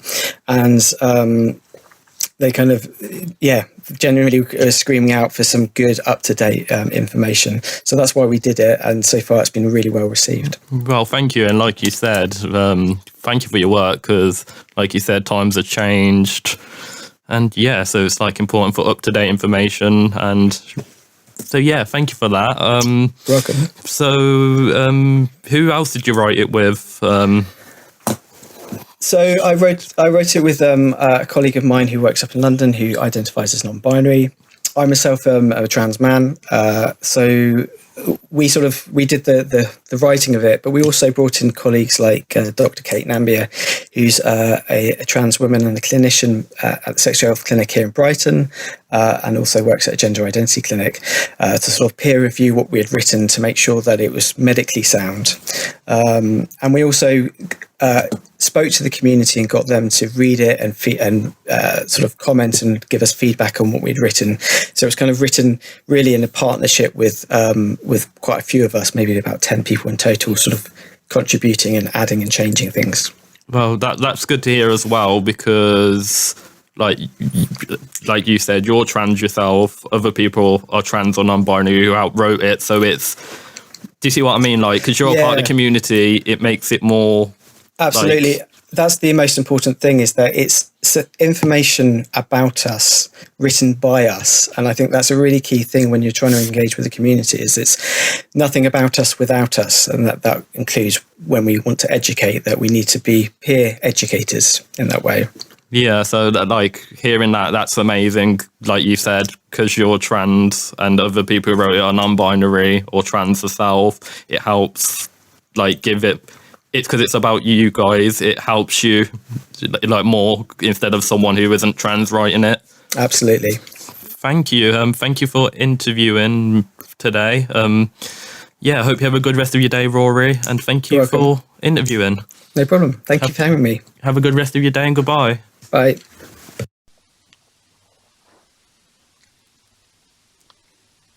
Good afternoon. You're listening to Andrea Maynard, and this afternoon I'm speaking to Jackie Briggs and David Wheeler from FTL. Good afternoon to both of you. Can I just briefly get you to introduce yourself to our audience so they know who's actually speaking, and explain a little bit about yourself and what it is the organisation does? Yes, well, hello everybody. My name's Jackie, and I have been associated with Families Together London for the last nearly 20 years. I am a parent of 2 children. I have a lesbian daughter who is about to get married, hopefully, end of July, and I have a gay son who has been married for about 4 or 5 years. I became involved with, we call it FTL, about 20 years ago, when I wanted to be able to support parents who are not having an easy time when they found out that their child was LGBT. And here I am now. We, at the moment, are doing Zoom meetings because of the COVID situation, but we normally meet once a month in person. And we have a membership, I think, in the region of about 150. What I noticed particularly about 1.5 years ago was that we were getting a lot of parents ringing up who had discovered that their child was either about to transition, thinking about it, or was already in the throes of transitioning. And we felt at FTL that it would be very important to create a new strand for FTL, and we have called it FTL-T. And we're very fortunate that David, who you'll be hearing from in a minute, has come on board onto our steering committee, who is expert being a parent of trans children himself, and I think he will have a lot of information that you will find very, very informative and helpful. So I'm going to hand over to David, and anything else you want to ask me, Andrea, during the course of this interview, I'm happy to participate. Thank you, Jackie. Yes, hello, I'm David, and I'm, together with my wife, we're the parents of 2 children in their 20s who are both transgender. Our eldest daughter came out at the age of 19 as wanting to be male, and after several years of I would say some psychotherapy and so on that she was already having at that stage, she transitioned with the help of hormones and then subsequently had chest surgery. So it's now he's now 29, and a younger one who came out at university as he was a boy and has transitioned to a woman. Again, had to wait a while before getting treatment and is now on hormones. No surgery contemplated there at the moment. So it's been quite a journey for us as a family. And we first attended FTL actually about 2 years ago. And we were a small group, a subgroup, you might say, of parents of transgender children then. And we decided at that point to form this separate subgroup called FTL-T, the transgender group. And we've grown from about half a dozen members then to well over 20, or about 28 actually, representing at least about 20 children. So of ages varying from 11 right up to 33. So quite a range. And of course, for this past year or so, we've been meeting online. We've been meeting through Zoom. And we also have a WhatsApp group where a lot of messages and a lot of support happens as well. So it's a sort of ongoing support, really, not just the monthly meetings that we have. And I would say as parents, we need a very special kind of support because there's an awful lot of, it's quite a complicated change that we're having to adapt to, really. I mean, I could summarize that in various headings. You could say the first one is a feeling of loss of the son or daughter that one knew, and adapting to what they're wishing to change to, or then subsequently change. Of course, you could say, well, it's the same person underneath, and you know, they, in one sense, they haven't changed, but it's the sense of what you hoped they would become has changed. And I think that's just typical. You know, all parents are like that. We have various hopes and for the future of our children, and so when that's radically altered, that can be quite upsetting, and but important, of course, to get one's head round. Associated with that, I think very often we deal with feelings of guilt. And I wonder if, I'll just pose a question here, whether that's more an issue probably for mothers of children rather than fathers. Fathers either just sort of accept quickly or reject quickly. The guilt doesn't seem to come so much from fathers as it does from mothers. And I wonder if that's why we have so many more mothers in our group than we have fathers. But the real main issue is that of maintaining, I would say, relationship with our children while coping with our own feelings. And of course, there's always wanting to give advice and protect our young folk. But as we all know, as parents, young folk would often prefer to take advice more from other young folk or other people outside of the family. And increasingly these days on social media as well. You know, and added to all this, we deal with, of course, or we're having to deal with all the medical issues that arise and the concerns that arise from that, like taking long-term hormones and, of course, surgery.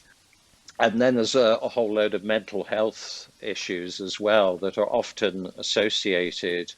If it isn't just straightforward anxiety and depression, it's there's a big association with autistic spectrum disorder and ADHD as well. So these are often issues that have been already being dealt with or not dealt with. We were unaware of it in our eldest until it was raised by a psychiatrist. So this is a whole other area. And then you say, well, to get help for that, any of that on the NHS, there's often a huge waiting list, especially for the transgender issues. You mentioned about some of the long waiting lists just for medical attention. Yeah. Especially for the transgender issues. I personally know I've been on a waiting list for 4 years now, and still no sign of any treatment coming from them. So from a parent's point of view, I should imagine it must be that much harder, because especially with younger trans youth, they're frustrated for their child not getting the help that they so desperately need, and they must also be so worried that by this not getting the help, that their child's life is actually in danger. Yes, I think that's true. Yes, what I would say is there's an awful lot of frustration, and it's feeling like life is on hold for these young folk, and indeed for the parents, and especially for the younger ones living at home. That can lead to quite a lot of tension in relationships as well.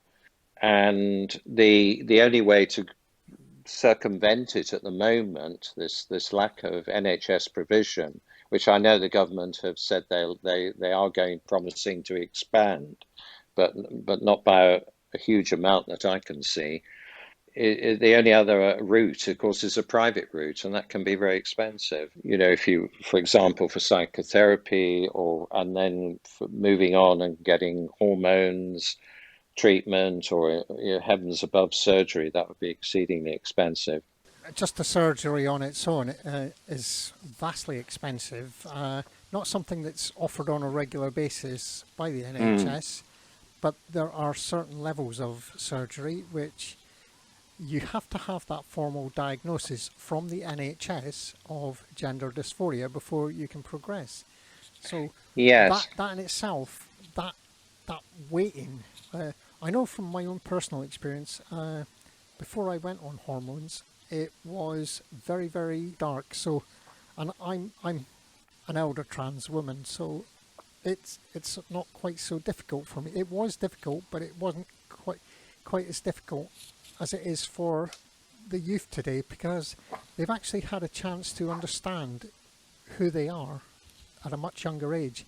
And are struggling. The same with the whole of the LGBT community. It's not just trans youth. The whole of the LGBT community experience this identity crisis as such, and having supportive parents is absolutely crucial. Yes, it is, and that's the one thing we talk about often in our group as a supportive parent group, is the importance of the relationship, and it's the theme we always return to, which is that whatever misgivings you have as a parent, whatever worries you have about the treatment they're on, or the surgery they want to have, or whatever, is the importance of maintaining that relationship, because there can be, as I've pointed out, so much frustration or tension there. And as a parent, if you start sort of questioning your child, this has happened in my family, you start raising questions and doubts and so on. It really turns your child away if you're not careful. So it's trying to steer this middle course between trying to hold things until treatment's available. No, I was going to say the importance really of relationship, and trying to steer this middle course between parents being able to question things and say, well, why do you need chest surgery or whatever, but at the same time be supportive. It can be quite a tricky course to follow. We've had one of our parents sort of her child cut off communication with her. He was living somewhere else and cut communication for a while. He said, I didn't want to speak to her, and so she was desperate to get that relationship back again. And that because she shared an article with him about detransitioning and stuff, because as parents we look at all perhaps the bits of literature and stuff that's out there, and some of which is very pro transgender and saying yes, if young people have made up their mind that they want that's their life, who are we to question it? But at the same time, of course, we are aware that there are people out there who've then later regretted it, and they're albeit a very small number. But so as a parent, you're sort of trying to handle all this at the same time as keeping a relationship with your offspring. Yes, that question does often get thrown at us as individual trans is, are you sure? Because you may just detransition 6 months, a year, 2 years down the road. And although the number of people that transition is relatively small, less than 1% of the population of the United Kingdom are trans, less than 0.1% of the trans community actually detransition. So it's very, very small number, and it's always got to be there at the back of your head. Is this something that my child may do, or is it something I wish my child to do? Well, so yes. Be careful with. That's right. Absolutely. Yeah. No, that's just the thing. I suppose it's. I suppose we didn't think about detransitioning in the past, and it's become more of a thing now, partly because the very numbers of young people and coming forward at ever younger ages requesting transition have really mushroomed hugely in very recent years. And we're not clear as to why this is. So it does raise questions, and I think we need in the future we're going to have to keep a careful eye on what happens to these younger folk. Whether they are as happy as they hope they'll be with their transition in future. And I think again, this you can't help as a parent wondering about this and why it's become such the numbers have so rapidly increased in very recent years. Yeah, one of the factors that I've noticed is that it's a lot more about awareness, a lot more of trans celebrities being visible, people actually just being out there, and then somebody sees them and goes, that's something that possibly could be, and they investigate and they go, actually, that might be. And before they know it, they've either understood exactly what it is to be transgender and understand that is what they are, or they don't. And the few that have detransitioned are very, as I said, very small. And in some cases, the detransitionees only do it because they cannot afford to transition at that time for either psychological reasons, for financial reasons, or for medical reasons. So they detransition. But then later on in life, they then carry on with the transition when they're in a better position and a better state of mind. Yes. So, but you don't see those figures coming through.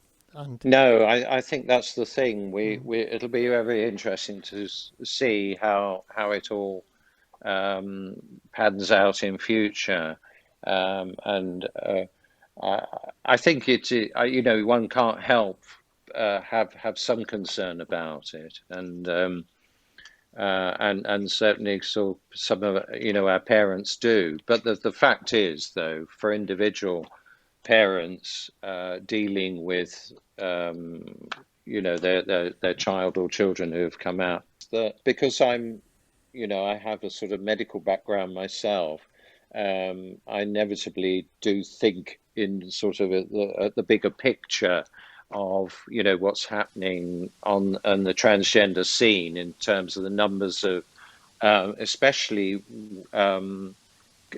female to male transition has really mushroomed more than male to female, and so I think there are some concerns about why this is and what lies behind it.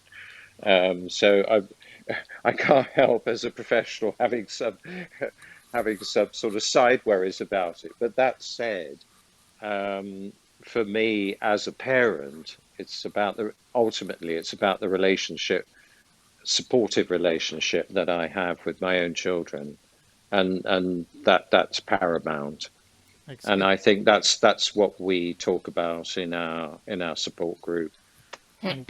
And that is absolutely essential, that it is about the support, because yes, without that support, that child is going to struggle yes, that much more. They need that support. It's so essential, even for just general everyday things. They need that support. Yes. Without it, as I say, it's going to be almost intolerable for them. But they can get through. It's just easier if they've got that support mechanism there in the background. Yes, absolutely. And hopefully that support includes, as I say, not just what they get from parents and from parents through our group, but they also have it from their own support groups, which they can get through gendered intelligence. So we often, and gendered intelligence, by the way, a very good source of information and so on for parents and children alike. So we often mention that to our parents, that if they can sometimes get extra advice there. But our group is really about support primarily, as well as, sharing information. And the information sharing that goes on in our group is highly valued. Yep.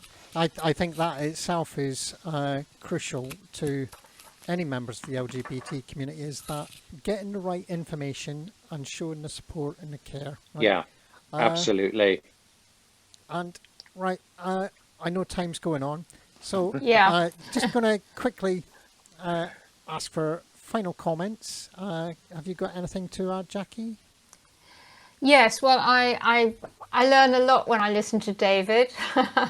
We're so very fortunate to have him on our side. He's absolutely right. We support the parents, and parents who feel supported are then able to support their children much more ably. And the joy of receiving responses after a meeting from parents said, I thought I was on my own. I didn't realise there were other people out there who were also going through the same thing. It makes your heart sing when you realise that you've really made a difference to how they are able to go forward, because it's a tough one. Even if you've got a child who is lesbian or gay or bi, it's a tough one. One of the things I've written down while David was speaking was, I think one has to understand that it's called changing expectations. You're not going to be dealing with the things that you thought you would be dealing with.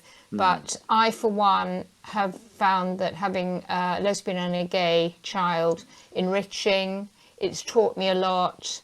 I feel more rounded as a human being, incredibly proud of my children, and I'm incredibly proud of FTL and what we do to support parents who are going through tough times. And we have a very good website, which I'm sure Andrea will put on the program. It's familiestogetherlondon.com.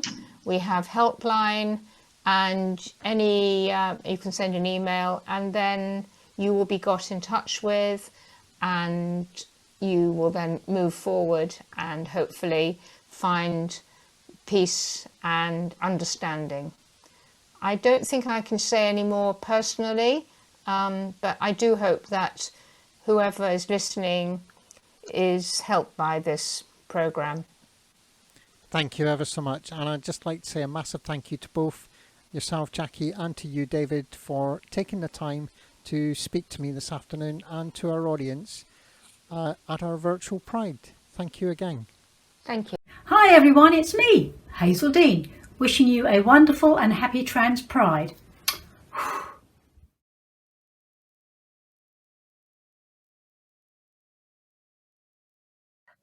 Right, I'd like to say hello to Erin and Bex, who are joining us today from Not Alone in Plymouth. Hi to Bex. Hi. Hi, Erin. Hi. How are you both today? Very good, thank you. Yeah, I'm good. Nice sunny day. Bex and Erin, they both run Not Alone in Plymouth, support group in Plymouth. I'd like to ask you both, how did Not Alone start? Sure. So, Not Alone, we're a trans and non-binary support group. We were founded in 2017. Myself, I was one of the co-founders, and the idea kind of came about as I was transitioning in Plymouth. There was a real sense of, am I the only trans person here? It did feel very, very lonely as an experience. So, there wasn't a clear, visible support group in the city.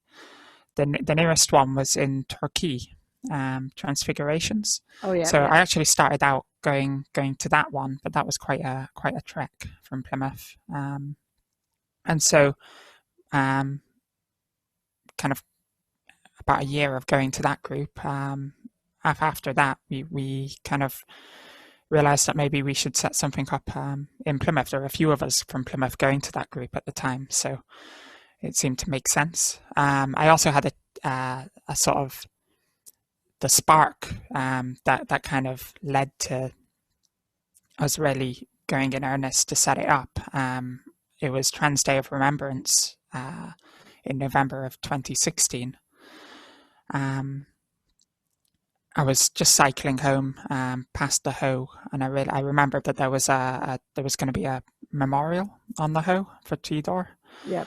And so I went up and kind of went to try and show my face, and we were sort of on a windy park bench at the bottom of the Hoe at night, and there were, I think, 5 of us, including myself, there, and I just remember thinking, well, I think the trans community in Plymouth deserves more than that.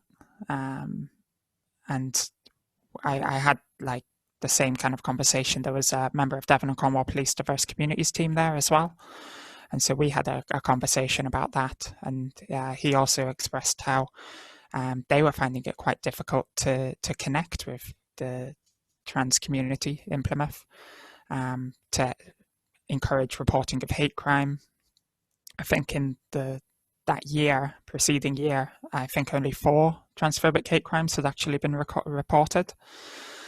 And so they were really wanting to encourage people to come forward when they've been victims of transphobic abuse. And but they were struggling to find maybe perhaps a focal point of the community from which to get the message out as well. So that kind of sparked some ideas going off, sort of in my head and in the heads of the other founder. And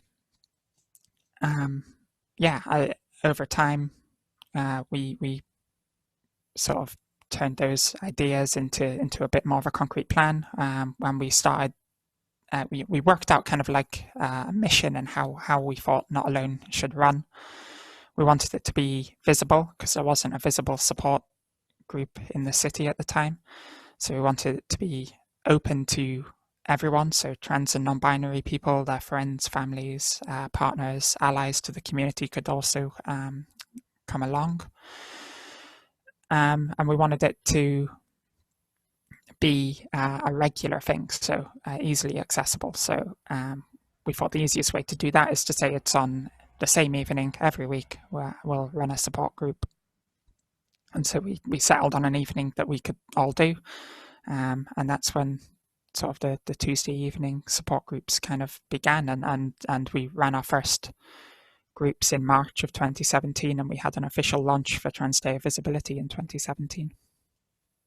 So it will start using Facebook to get the word out. Was it Facebook to get the word out? Yeah, we used, so there were some existing Facebook groups in sort of South Devon. There was the Transfigurations community, and there were a couple of others. So we, I think there was the Safe Haven community as well, was on Facebook. So we used sort of those networks to help get the word out. And we also had help and partnership from the likes of Devon and Cornwall Police, who helped to get the word out as well. So, and they were actually at the launch event. I heard about it on the Laurel's official Facebook group, and that's how I ended up going to the first meeting, because I saw it advertised on there. So yeah, that's how I heard about it. That's great. Personally, I discovered it through a friend. Actually, it was through Kerry. Actually, because Kerry used to run these meetings, these coffee meetings, occasionals, which don't do them anymore. But she used to host those, and that was how I discovered Not Alone, and just used to be on the group to begin with until started actually coming to the meetings. But that's how I actually started coming. Yeah. And do you want to say a bit about the night of the meeting, the time of the meeting, and obviously at the moment the meeting is online, but you're welcome to say if you want to say where the meeting is actually held or will be held when things get back to some kind of normality and we can actually meet face to face again. Yeah. So our support groups run every Tuesday evening. It went before COVID. We would run it in person at a place called Stoke Youth and Community Centre on Blockhouse Park in Stoke in Plymouth. And people can find details about that by either emailing us at contact@notaloneplymouth.co.uk, or if they go onto Facebook, we have a Facebook group there. We also have a Discord server, so people can get details then. But at the moment, we're running everything online via Zoom until the restrictions ease, so that we are able to not really restrict how many people can come to the group and that sort of thing. And the Facebook address for the group for people who want to actually come along and join the actual group on Facebook. Do you want to give that one out? Yeah. You have to bear with me while I look it up. I think if you search for Not Alone Plymouth, it will come up. And then if you click on Join Group, there'll be a couple of questions that we ask people to answer. And you won't be allowed to join the group if you don't answer those questions. But yeah, if you want to join the group, just literally search for Not Alone Plymouth on Facebook and it will come up and you can join the group from there. Yep. Is it for people just in Plymouth, or is it for people? I know at the moment with the Zoom meeting, it's kind of like spread out a bit, but please just more like say when we actually have physical meetings again, there's kind of the people that can actually come. How far out? I know it's Exeter. We have people from Exeter that come to the group, but we were having. Yeah, we've had people come up from Liskeard. We've had people come from North Cornwall to meetings. We really, and some of the online groups, we've had people joining from the USA and from, I think, didn't we have somebody from Greece once as well? We did have some from Greece, actually. That person came a few times from Greece. Yeah, so, it's kind of like, we spread our net a bit further during lockdown. Well, that's exactly it. And that's been one of the big benefits of running these online groups, and one of the big things that we've learned is that we can actually access some more communities and people that were either anxious about coming to the in-person group, or they were sort of geographically isolated, so it was a long way for them to get to Plymouth. And yeah, through running it on Zoom, we've been able to really sort of include those people in the activities of Not Alone. And so, yeah, I can see in future as keeping some sort of presence in that way to ensure that people are able to still access. But they're, of course, absolutely welcome to come along to the in-person group as well when that starts up. Yeah, that's really great. And I was going to ask you, what plans do Not Alone have for the future as a group, but also what things are the group actually going to get involved in, like Pride or anything like that in the future? I know we've got the Plymouth Pride in August, things like that. What's the group planning on doing for future events?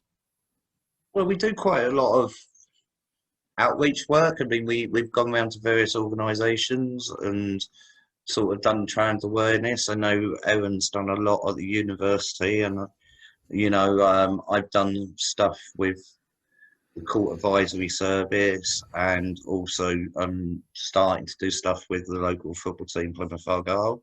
Oh, that's great. That's great. So we're doing stuff like that. We also have Trans Day of Visibility and Trans Day of Remembrance. I mean, during lockdown, we've done an online events, but we usually do real life events for those as well. So it isn't just the support group. There's an awful lot of other stuff that goes on. It's like we have a walking group attached to the support group as well, which again, due to the restrictions, has kind of like fallen a little bit by the wayside, but we're going to try and get that restarted when lockdown's over.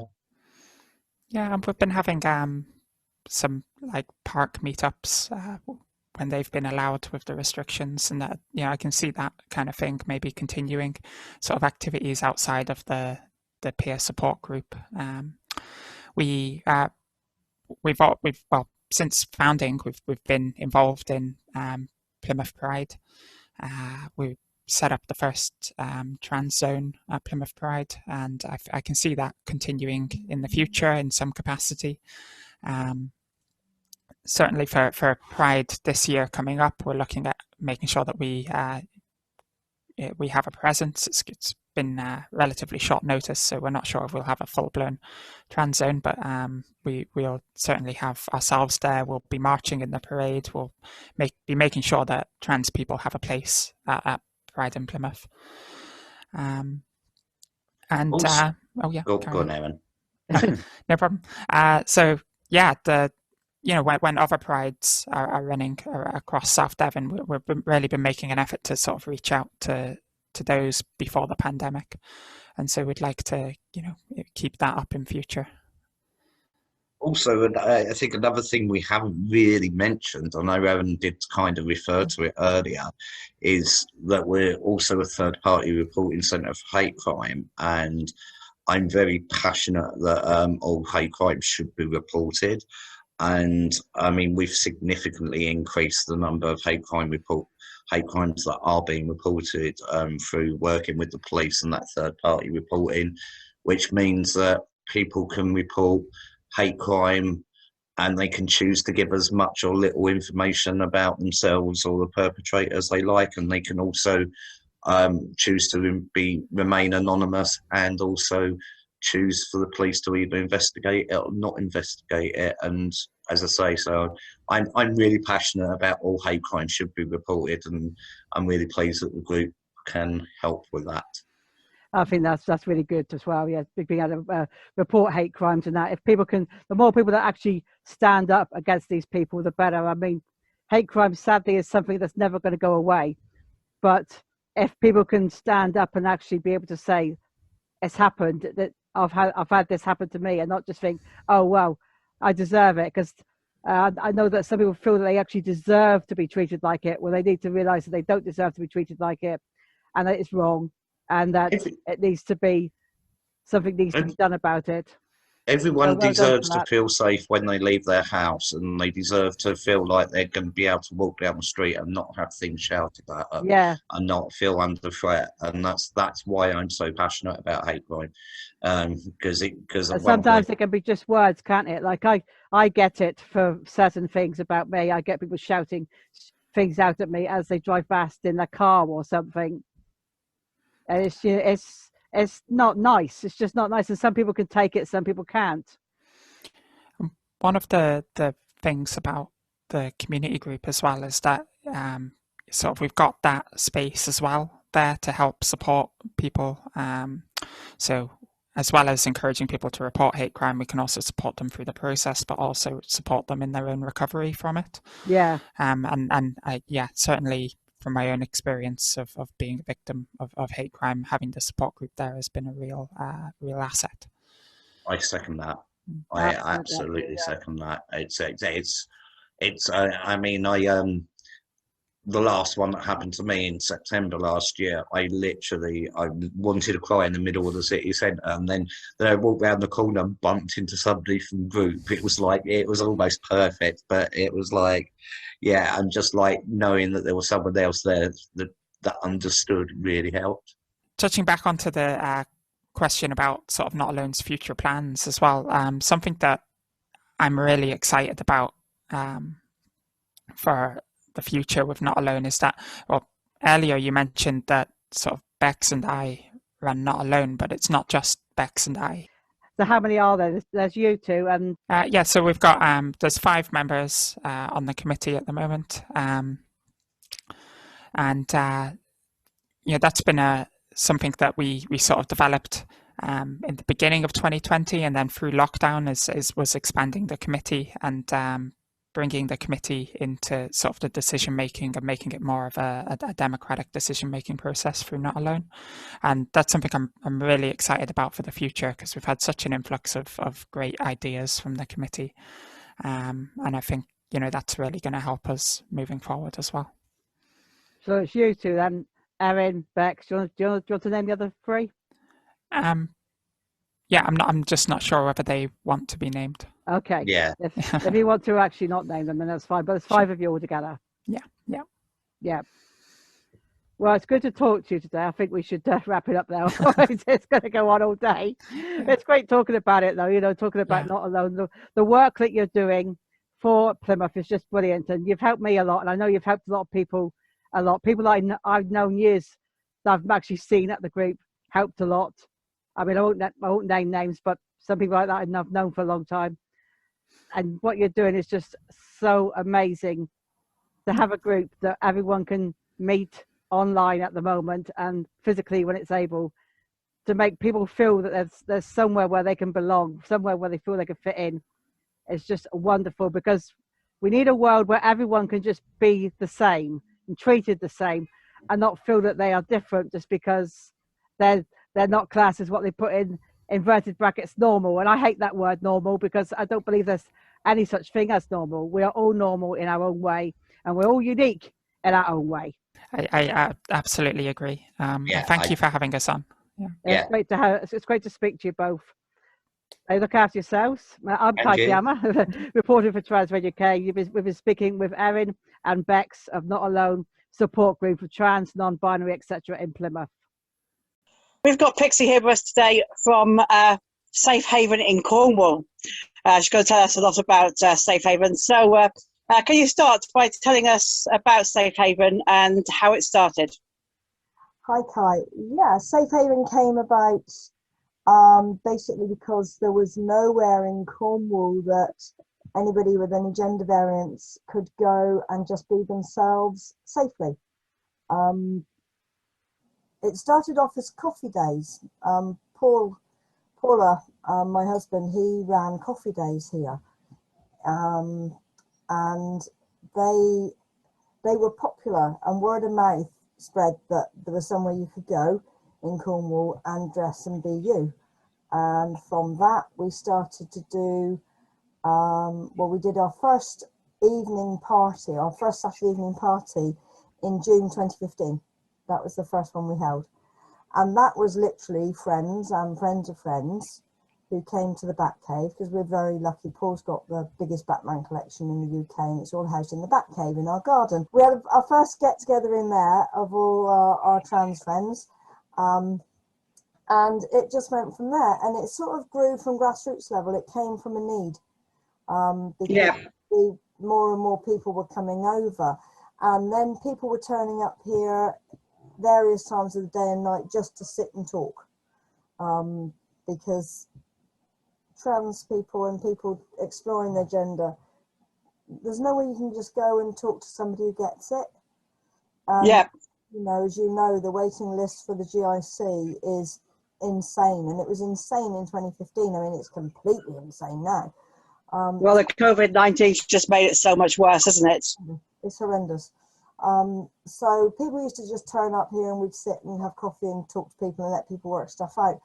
So that's when the support group started, because there was a need for somewhere people could go and meet up with similar people and talk about issues and get insight and friendships and networks. So that's why the support group started. And then it just went from there. And in 2018, because Paula and I ran it pretty much by ourselves, and we funded everything up until 2018, and then it just got so big that we couldn't do it all on our own. So we put together a committee, and those committee then became trustees, and we became a registered charity in March 2020. And then that is brilliant news. That is brilliant news to become a registered charity. Registered charity, and the month we become a registered charity, we get locked down. So everything's been a bit stilted since then, but we have kept the support groups going right the way through the pandemic. We went online, we did every night on Zoom right through the first big lockdown. So every night there was a Zoom group. And then when things relaxed a little bit, we started, because we've got taiko drums and we do taiko drumming. And so sounds fun. Oh, it's brilliant. It's brilliant. It's a great stress relief, and it's good fun, and it gets people chatting, and we were able to do that out on the decking. So we used to liven up Bray Village with taiko drums every day, which was just crazy. And then of course the restrictions pulled back in again. So our support groups, because we also run a support group for family and partners of trans and non-binary people, because they have their own journeys to travel. If they're supporting, a family member or a loved one on their journey, they've got their own journey too. And I've, as the partner of somebody who's trans, it's not something you can just talk about with anybody who doesn't understand. That's true. That's true. Right. I mean, I think a lot of my mum, because my mum's got 2 trans out of 3 children she's had. 2 are trans. My sister and myself were both born the wrong gender, and I've got my younger brother. He finds it hard to accept, but he's trying. But he's trying. Oh, you'll get there. You'll get there. But we have parents here. We have partners here. We've had children of adult children of transgender parents. We've had parents here really trying to get their head around what the heck non-binary means. I can see that, because non-binaries, I mean, it's always been there, but it's kind of become a new thing to be known about. There's those people that don't feel they fit in one or the other. Also with the youngsters, I think non-binary for a lot of young people is a safe place, because there's no pressure. There's no pressure, one thing or the other. So you can sit in that nice non-binary lay-by and work out who you are and how you want to present, and at that time, because it's fluid. You know this as well as I do. Gender's fluid, and for some people remain non-binary. They don't ever quite feel one or the other, and all the different permutations of that. So we've got the Family Matters support group for family and friends and partners, and we've got the trans and non-binary group, which is Safe and Sound. We also were running a youth group for under 21s, but COVID put a firm stop to that because they all vanished into their computer screens. And so we're going to wait until we get out of this mess and rejuvenate that again. And then once a month, all the groups come together. And that's fantastic, because parents get to talk to people who've transitioned and talk to other trans youngsters And you know, the understanding and the acceptance and the friendships that have built in these groups is just brilliant. It's absolutely brilliant. And is this just for people in Cornwall, or can people from all around go to the meetings, either in the flesh or actually online? We have online. We have people from all over the place online, and we have people in the flesh that come from all over the country who come down. And if they're down here on holiday, or if they're stopping with friends somewhere and it's commutable, they'll come down. We have some accommodation here, so very often people come and they stay. When we have event weekends, so in normal times we have a Friday night social, and that's just a real chilled Friday evening.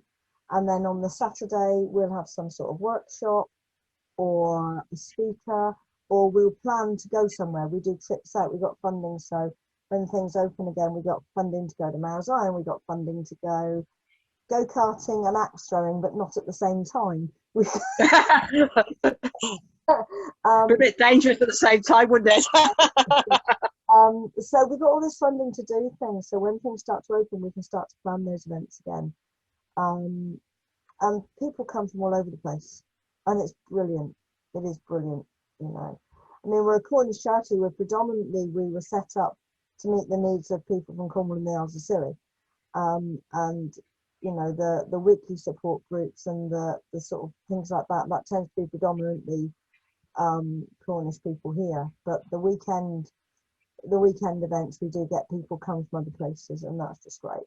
That's fine. So how can people get in contact with Safe Haven and find out more information online or whatever, or however else where you've got ways people can contact you? Yep, we've got a website. We're having a new website constructed at the moment. There is one there. You can get hold of us on our website. You can email us through there. We're on Facebook, Safe Haven Cornwall. You can find us there. Yep. And we do There's a website just called Safe Haven, and safehaven.co.uk, or www.safehaven.org.uk. Okay, yeah, safehaven.org.uk. That sounds great. That's it. Our Facebook page, you will be asked questions to join our Facebook page, because the Facebook page is safe as we keep the venue. So we ask questions of why you want to join, how did you hear of us, so we make sure we don't have anybody in here that may be subversive, shall we say. So yeah, you don't want any trouble in there, because people go there to to be able to be themselves without the fear of anyone attacking. Absolutely. And so you can get hold of us from that. We also have like I say, the Facebook group. People can message us. I'm easy to find. I'm Pixie Swarbrick. I'm Pixie Swarbrick on Facebook. So I'm quite easy to find. And also Paula Swarbrick, my long-suffering spouse. You can find them quite easily as well. So we're quite easy to get hold of. Okay, and any questions? I mean, I had an email today to say we can restart our spa nights. Once a month we have a spa night at the Penn Benton Park Hotel in Red Roof.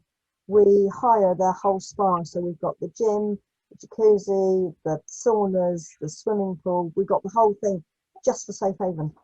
And that's amazing. Yeah, we do it every month, and we got funding for it, so it's now free. People don't have to pay to come. So right, that's good. Excellent. And we were all set to start again on the 10th of July, and then with what Boris said yesterday, we were like, oh God, that's all gone out the window then. But the Penn Benton messaged me today and said, no, they can still do private hire for up to 30 people. Yeah. So the 10th of July, they're starting again, which is just brilliant. That is brilliant. And it's good to people will be so happy to be able to start doing things again. And we got our first one of those beginning of July as well. July 2nd, 3rd is our first support weekend. And we can run it within these guidelines, we can do it. People just have to be mindful that we can only have 30 instead of the 60 we normally have. So, yeah, if they've all had their vaccinations, then you're actually quite safe, really, if everyone's had both their vaccinations. Yeah, most people who are here vaccinated, all the committee are. I mean, Are you checking for that? Are you asking for that when they come, or asking, and we're asking if people have done tests, because you can get tests now. People have been brilliant. I mean, we've been running face-to-face support groups here now for months, and we've not had any issues whatsoever. We had the police diversity officers here last month. We got a new head of the diversity and inclusion unit of Devon and Cornwall for Cornwall. So he came with the two officers, one that runs the West Cornwall and one that does East Cornwall. So we had all the diversity and inclusion officers here, which was excellent, because we talked about third-party reporting, because Safe Haven is going to be a third-party reporting. So if anyone has any abuse of any sort and they don't want to report it to the police, we can. And we talked about what that's good. And why They can come to you if they've had like hate crime, then come to you and you report on their behalf. Yeah. Yeah. And it was a brilliant evening, because people were able to voice their concerns and tell them their experiences. And the big message is, however minor, if somebody's abusive at you and you've got broad shoulders and you can shrug it off, that's great. Still needs to be reported, because that person might be doing that to lots of other people who aren't as robust as you are, you know? So that's true. Just making awareness, and if we're a third party reporting, if we can do third party reporting, then people who don't feel confident to contact the police themselves, we can do it for them. Yeah. Excellent. You know. Which is a really good thing, because there's so many people that don't want to put themselves through actually doing the reporting. Yeah, absolutely. And that's what we do here. You know, we're all about building confidence, building self-esteem, allowing people to be who they are. And for some people, Safe Haven is almost the end of their journey, because for a lot of people with gender variants, they're quite happy to live in their birth gender. They can cope with living in their birth gender. Their gender variance isn't to the point where they need to transition, but they need somewhere they can go and be themselves once a month, once a fortnight, however often it is, and that meets their need. Other people come here who've got no idea who they are, and they're coming and say, I know I'm not my birth gender, but I don't know where I am on this amazing spectrum. Yeah. They can come here and learn who they are and work out who they are with people who get it, you know? And there's no hierarchy here at all. I don't care, we don't care if you dress in your preferred gender or dress in an alternate gender once a month, and that is it, and you present the rest of the time in your birth gender. Or if you fully transitioned, had every operation humanly possible, and have lived your true life as your best self for the last 10 years, nobody's treated any differently here.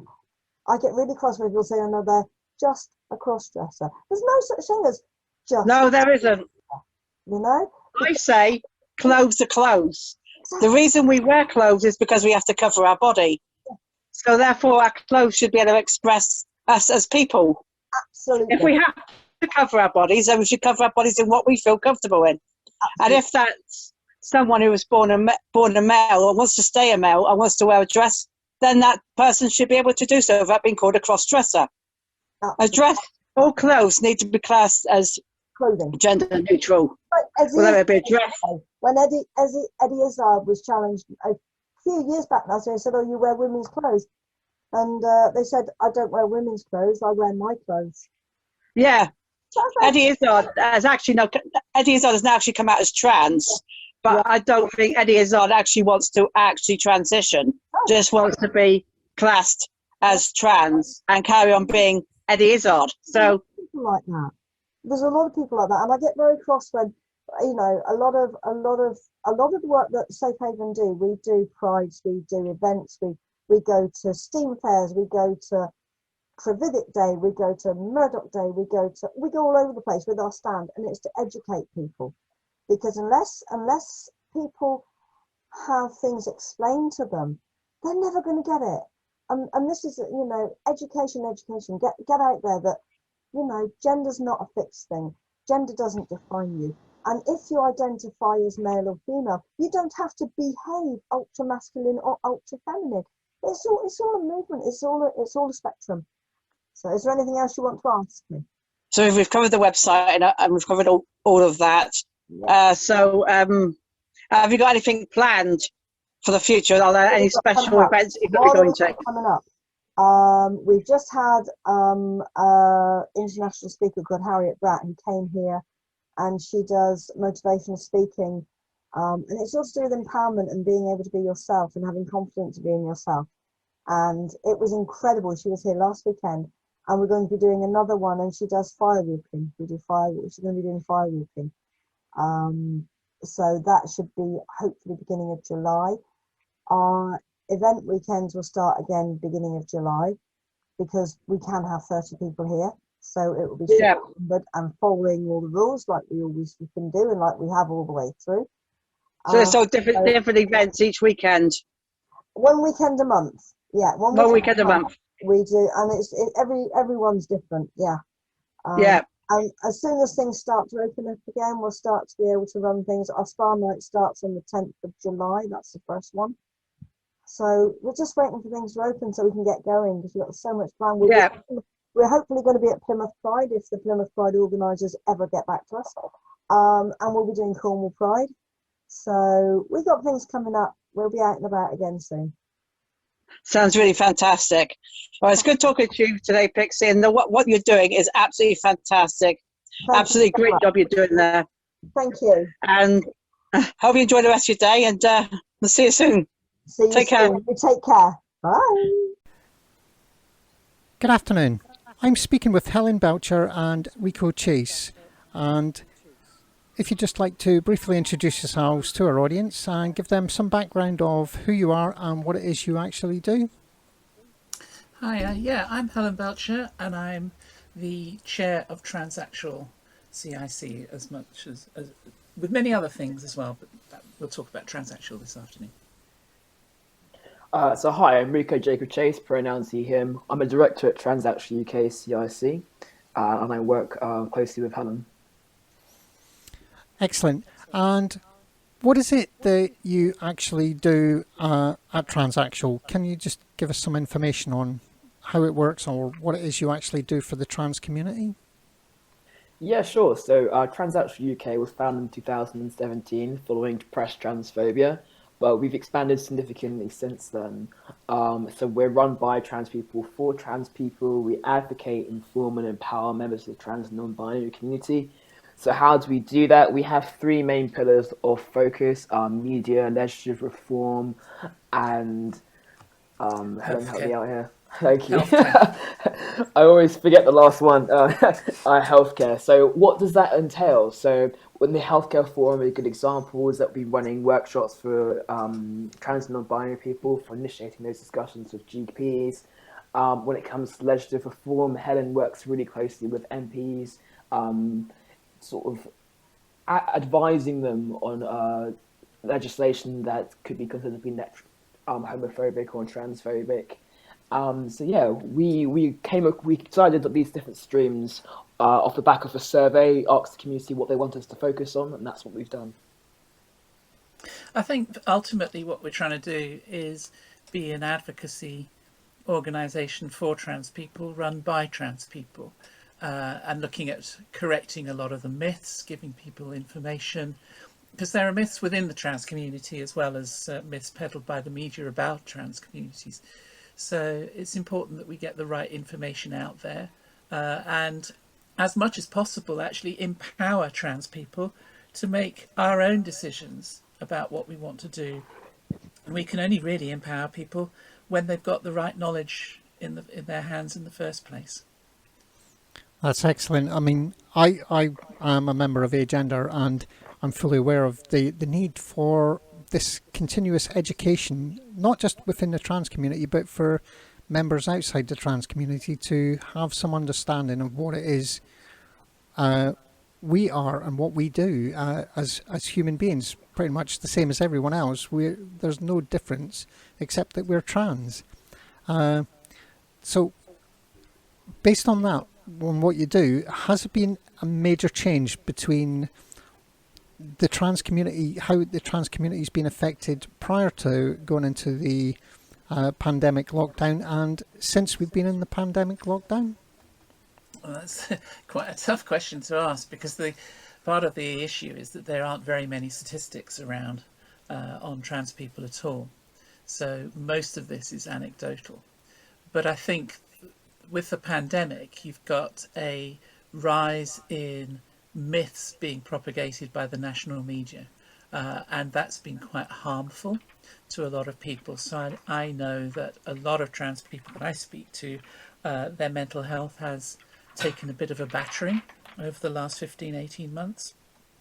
And because of the pandemic, it then makes it very difficult because you can't use your usual coping mechanism. You know, the coping mechanism might be just to go away for a week, or just to go to the pub and have a few drinks with some friends. Well, those outlets just haven't been there. So my biggest concern is for the mental health and mental resilience of trans people that we work with. But I do find that actually people who do volunteer with us, because we've got quite a big team of volunteers working alongside us, generally they feel that actually because they're doing something about the situation, that helps them feel better about themselves as well, and better about what's going on, because suddenly you're not powerless in the situation. And Rico, have you got anything to add to that? Yeah, so there's a statistic that I came across that says there's a 61% increase in reported depression, and that was included in a report pulled together by LGBT Consortium recently for their proposal for London, trans-friendly London. So unfortunately, if you take the case study of a sort of trans non-binary person, the average person probably went back to their family home, their family unit during the lockdown. That isn't 100% an option for a lot of trans non-binary people, because they're still experiencing prejudice from their own family units, and a lot of the jobs that members of our community end up working in tend to be retail or the entertainment sector, and both of those sectors took a massive hit. So unfortunately, it's just been a bit of a perfect storm throughout the pandemic, and if you add on the disappointments from recent legislative changes such as the GRA, I wouldn't be surprised if a lot of trans non-binary people have taken a hit when it comes to their mental health as well as their income. Recently there was an article, a employee at Stonewall has actually had to take some time out. The cis person from Stonewall has actually had to take some time out because they've just been burnt out from fighting for trans non-binary people. So if a cis person is taking a hit, our community 100% is. Yeah, I can fully understand that. I personally, I have taken quite a bit of abuse, mostly online, purely for totally innocent comments, but because of who I am and the fact that I've made this fairly innocuous comment, I then become a target for a lot of the gender critical community to just pile on with their usual nonsense in most cases. Have you noticed a big rise in that sort of influence within your within TransActual? Has that become more prevalent? I think from my own perspective, I've never reacted particularly to the people who come in just to have a go, and the people who are deliberately abusive, I would just block.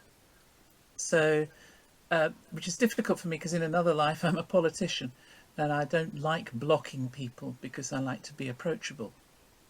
But what I've noticed is, having blocked 200 or 300 people and being very, very selective about how I engage, if at all, with some of these people, that I get very little, but I do see a lot which comes up on other people's social media streams.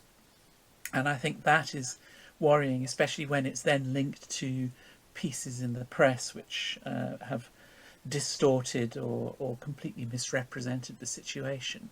So certainly there is an aggression, and I think that a lot of trans people feel very scared. I feel scared about what's going on and what that might mean, and it's never nice when you suddenly think, actually, the way I live my life and the rights that I rely on are under threat. And so, yes, you are going to react strongly. But I don't actually see a lot of that abuse coming from trans people. So, yeah, it's not a pleasant situation. I transitioned many years ago, and this is as bad as I've ever known it. And certainly when I speak to sort of the trans elders that I know, that they would say the same, and they'd transitioned many years before me. And we are living through very, very unusual times, but it will pass at some point. It's just making sure that we look after ourselves as we go through it, and that's not necessarily easy. Thank you. And Rico, have you got anything to add to that? I would say it's a bit of a mixed bag. I mean, I've been transitioning fairly recently, and I mean, as a trans guy, my experience isn't going to be the same as a non-binary person or as a trans woman, especially someone who's female trans. Yeah, it's going to be a different lived experience. However, I have experienced anxiety and depression before, and I have been a victim of hate crime. So it's something which you are always mindful of. And unfortunately, all it really takes is one negative incident for you to sort of be avoiding certain journeys to work, or altering your shopping habits, or altering your social and your work habits as well. So it would be good if we do get to a situation where people realise that trans and non-binary isn't a new concept. There was some non-binary Egyptian pharaoh, non-binary people in the service of the Temple of Artemis, ancient Mesopotamia, two-spirited people. There's a whole range of rich culture, heritage of diverse people that was actually removed by colonialism. So if we were to step back to pre-Victorian era, our communities wouldn't have, well, it may have raised an eyebrow if someone was quite religious or conservative, but we did have accepted places in society. So we're just asking for a societal reset as opposed to things to be revised. But unfortunately, the anti-trans movement and what I would consider to be religious extremists do have an agenda, and they are heavily well-funded and well-organised. I think the Global Philanthropy Project worked out that they were funded, I think, 4.1 billion over the same time period of, and the LGBT movement was awarded 1 billion.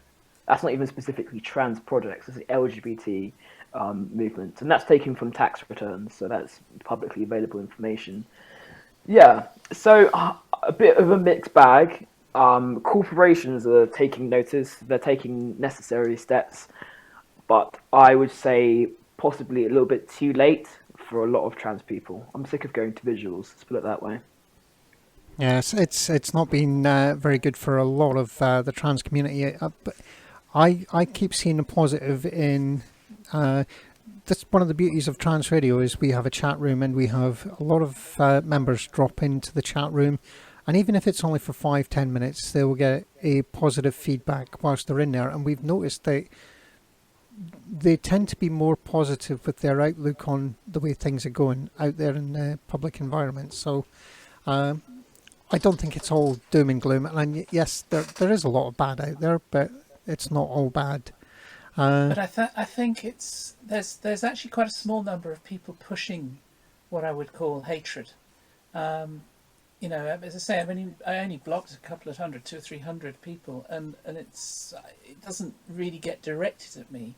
I mean, I have done national media, I've done things like Newsnight, the Today programme, and so on. And yeah, you get a small flurry immediately after each time, but it's not.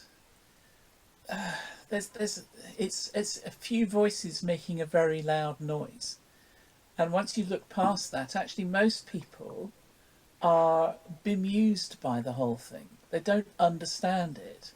What they're worried about is that there might be some fire behind the smoke, and so it's explaining that actually no, all they've got is a big smoke machine. So, and that's one part of the problem. And the other aspect, which I've started to find works very well, is to say, well, if you accept the very flawed premise that trans women are a danger to other women, because that's essentially what they're saying, well, what are your solutions? Because they're either some form of gender apartheid, trans people need to be segregated and kept apart from other people for our own safety. Well, how would you police that? That's horrific. Or they're actively trying to eliminate or eradicate trans people. And once you've kind of opened people's eyes to both of those, then people understand how awful this movement actually is and what they're trying to achieve. Because, whilst they may say, oh, yeah, we respect trans people, well, they clearly don't if they're trying to restrict trans people from going around their day-to-day lives. And that's the message which I find really resonates with people who are unsure about what is going on. Yes, I've seen some of the more recent surveys where the actual general populace are actually either not really bothered or are actually in favour or supportive of the trans community. So I think I'm inclined to agree 100% that it is a very small, very loud, very well funded.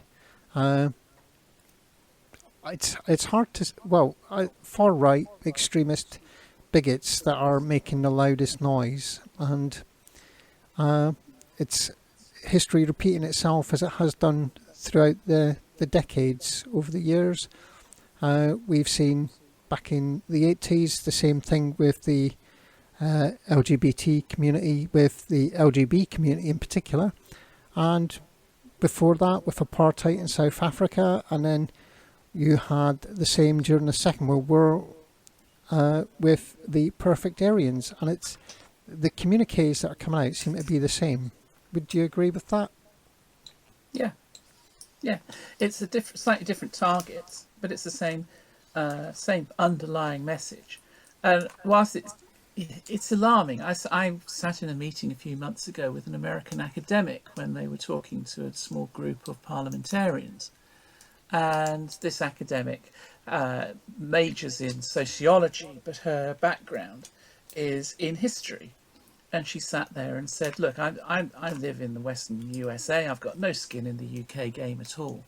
But if I look at what's going on in the UK now and I compare that to what went on in 1920s Italy and 1930s Germany, actually all you need to do is replace the term Jew with either Muslim or trans and non-binary.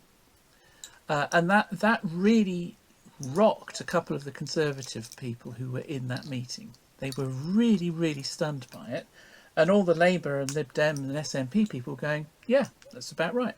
Absolutely. And that's the really unusual political context that we're now operating in. Logic has disappeared from our politics. It's all based on trying to grab an emotional response. And people are actually looking for, well, why should I think this way? Why are you telling me that these people are threats or dangerous? And that's why the media has caught on to this, because look, they like the narrative of a threat, but actually people as a whole don't understand it. That's excellent. Right. Well, I'd just like to thank both of you for giving up your time so willingly for this interview for our virtual Pride. Is there any last message you'd like to give to our listeners? I would say trans people have always existed, will continue to exist. There's no amount of misinformation or, hate to say it, for conversion therapy that's going to change something which has always naturally occurred. It'd be good if people understood that misinformation is heavily linked to the media, and the media is to a certain extent accountable to some of the perceptions. A good example is the Disclosure documentary, which is now on Netflix, if you want to understand that a bit more. But if you would like to get involved with TransActual UK, we do have an allyship resource on our website. And if you want to sort of message your MP to raise awareness or donate to us or just get involved if you're trans and non-binary, you're more than welcome to. Yeah, I'd echo that. We're a small team in terms of directors of the company, but we have a large and growing body of volunteers, and so we are nothing without the connections to the trans communities that there are out there. So, you know, if you're minded to, then please do get in touch and see how you can get involved. And the only other thing is, I would say that Pride is as much of a fight and a recognition of struggle as it is a celebration, and our political environment is moving us back towards the point where Pride needs to be a fight and a struggle rather than just a celebration. That's excellent. And what is the best way for people to get in touch with TransActual? Can you give us the details of the website or some contact details? Yep, let me just pull it up here. If you go to www.transactual, all one word, .org.uk, you will then land on our homepage where you've got a whole bunch of pages. So you've got an About Us page, and you've got a Facts Features pages, and then Get Involved. And so that's the tab that you should have a look for. That's excellent. Thank you ever so much. It's been an absolute pleasure. On behalf of our audience, thank you again. Thanks, Andrea. Thank you for having us. Hello everyone at Trans Radio UK. We have another guest now. We are going to be speaking to Emma Goswell, talking about coming out stories. Hello Emma, introduce yourself for people who may not know you. Hello, my name's Emma Goswell, and I am a radio presenter, broadcast journalist, writer, podcaster, jack of all trades, really, I guess, is what you could call me. But yeah, here to talk about my podcast, Coming Out Stories, which kind of does what it says on the tin, and my book of the same name, Coming Out Stories. So, I've started listening to the podcast, and I must say it's amazing because, like, you will go into it more, but, like, you interview people from all different ages, all different all the different people in our community, and as it says, they tell the coming out story, and it's amazing how people from different years, the different eras, how coming out was, if that makes sense. That's one of the important things that I thought when we were doing the podcast, once we'd started it, was to get a really diverse mix. You know, I didn't want it to be just, young white gay boys from Brighton. I wanted it to be, black people, brown people. I wanted it to be people from all different corners of the globe, from different races, from different religions, and every single alphabet of our beautiful rainbow family as well represented, because I wanted there to be something for everybody. So, if you're a young Welsh trans boy living in the valleys, or if you're a lesbian living in Cumbria, then you're going to find a story that you'll be able to relate to and hopefully get some sort of solace and some sort of comfort and some sort of inspiration from. That was kind of the idea behind it, really.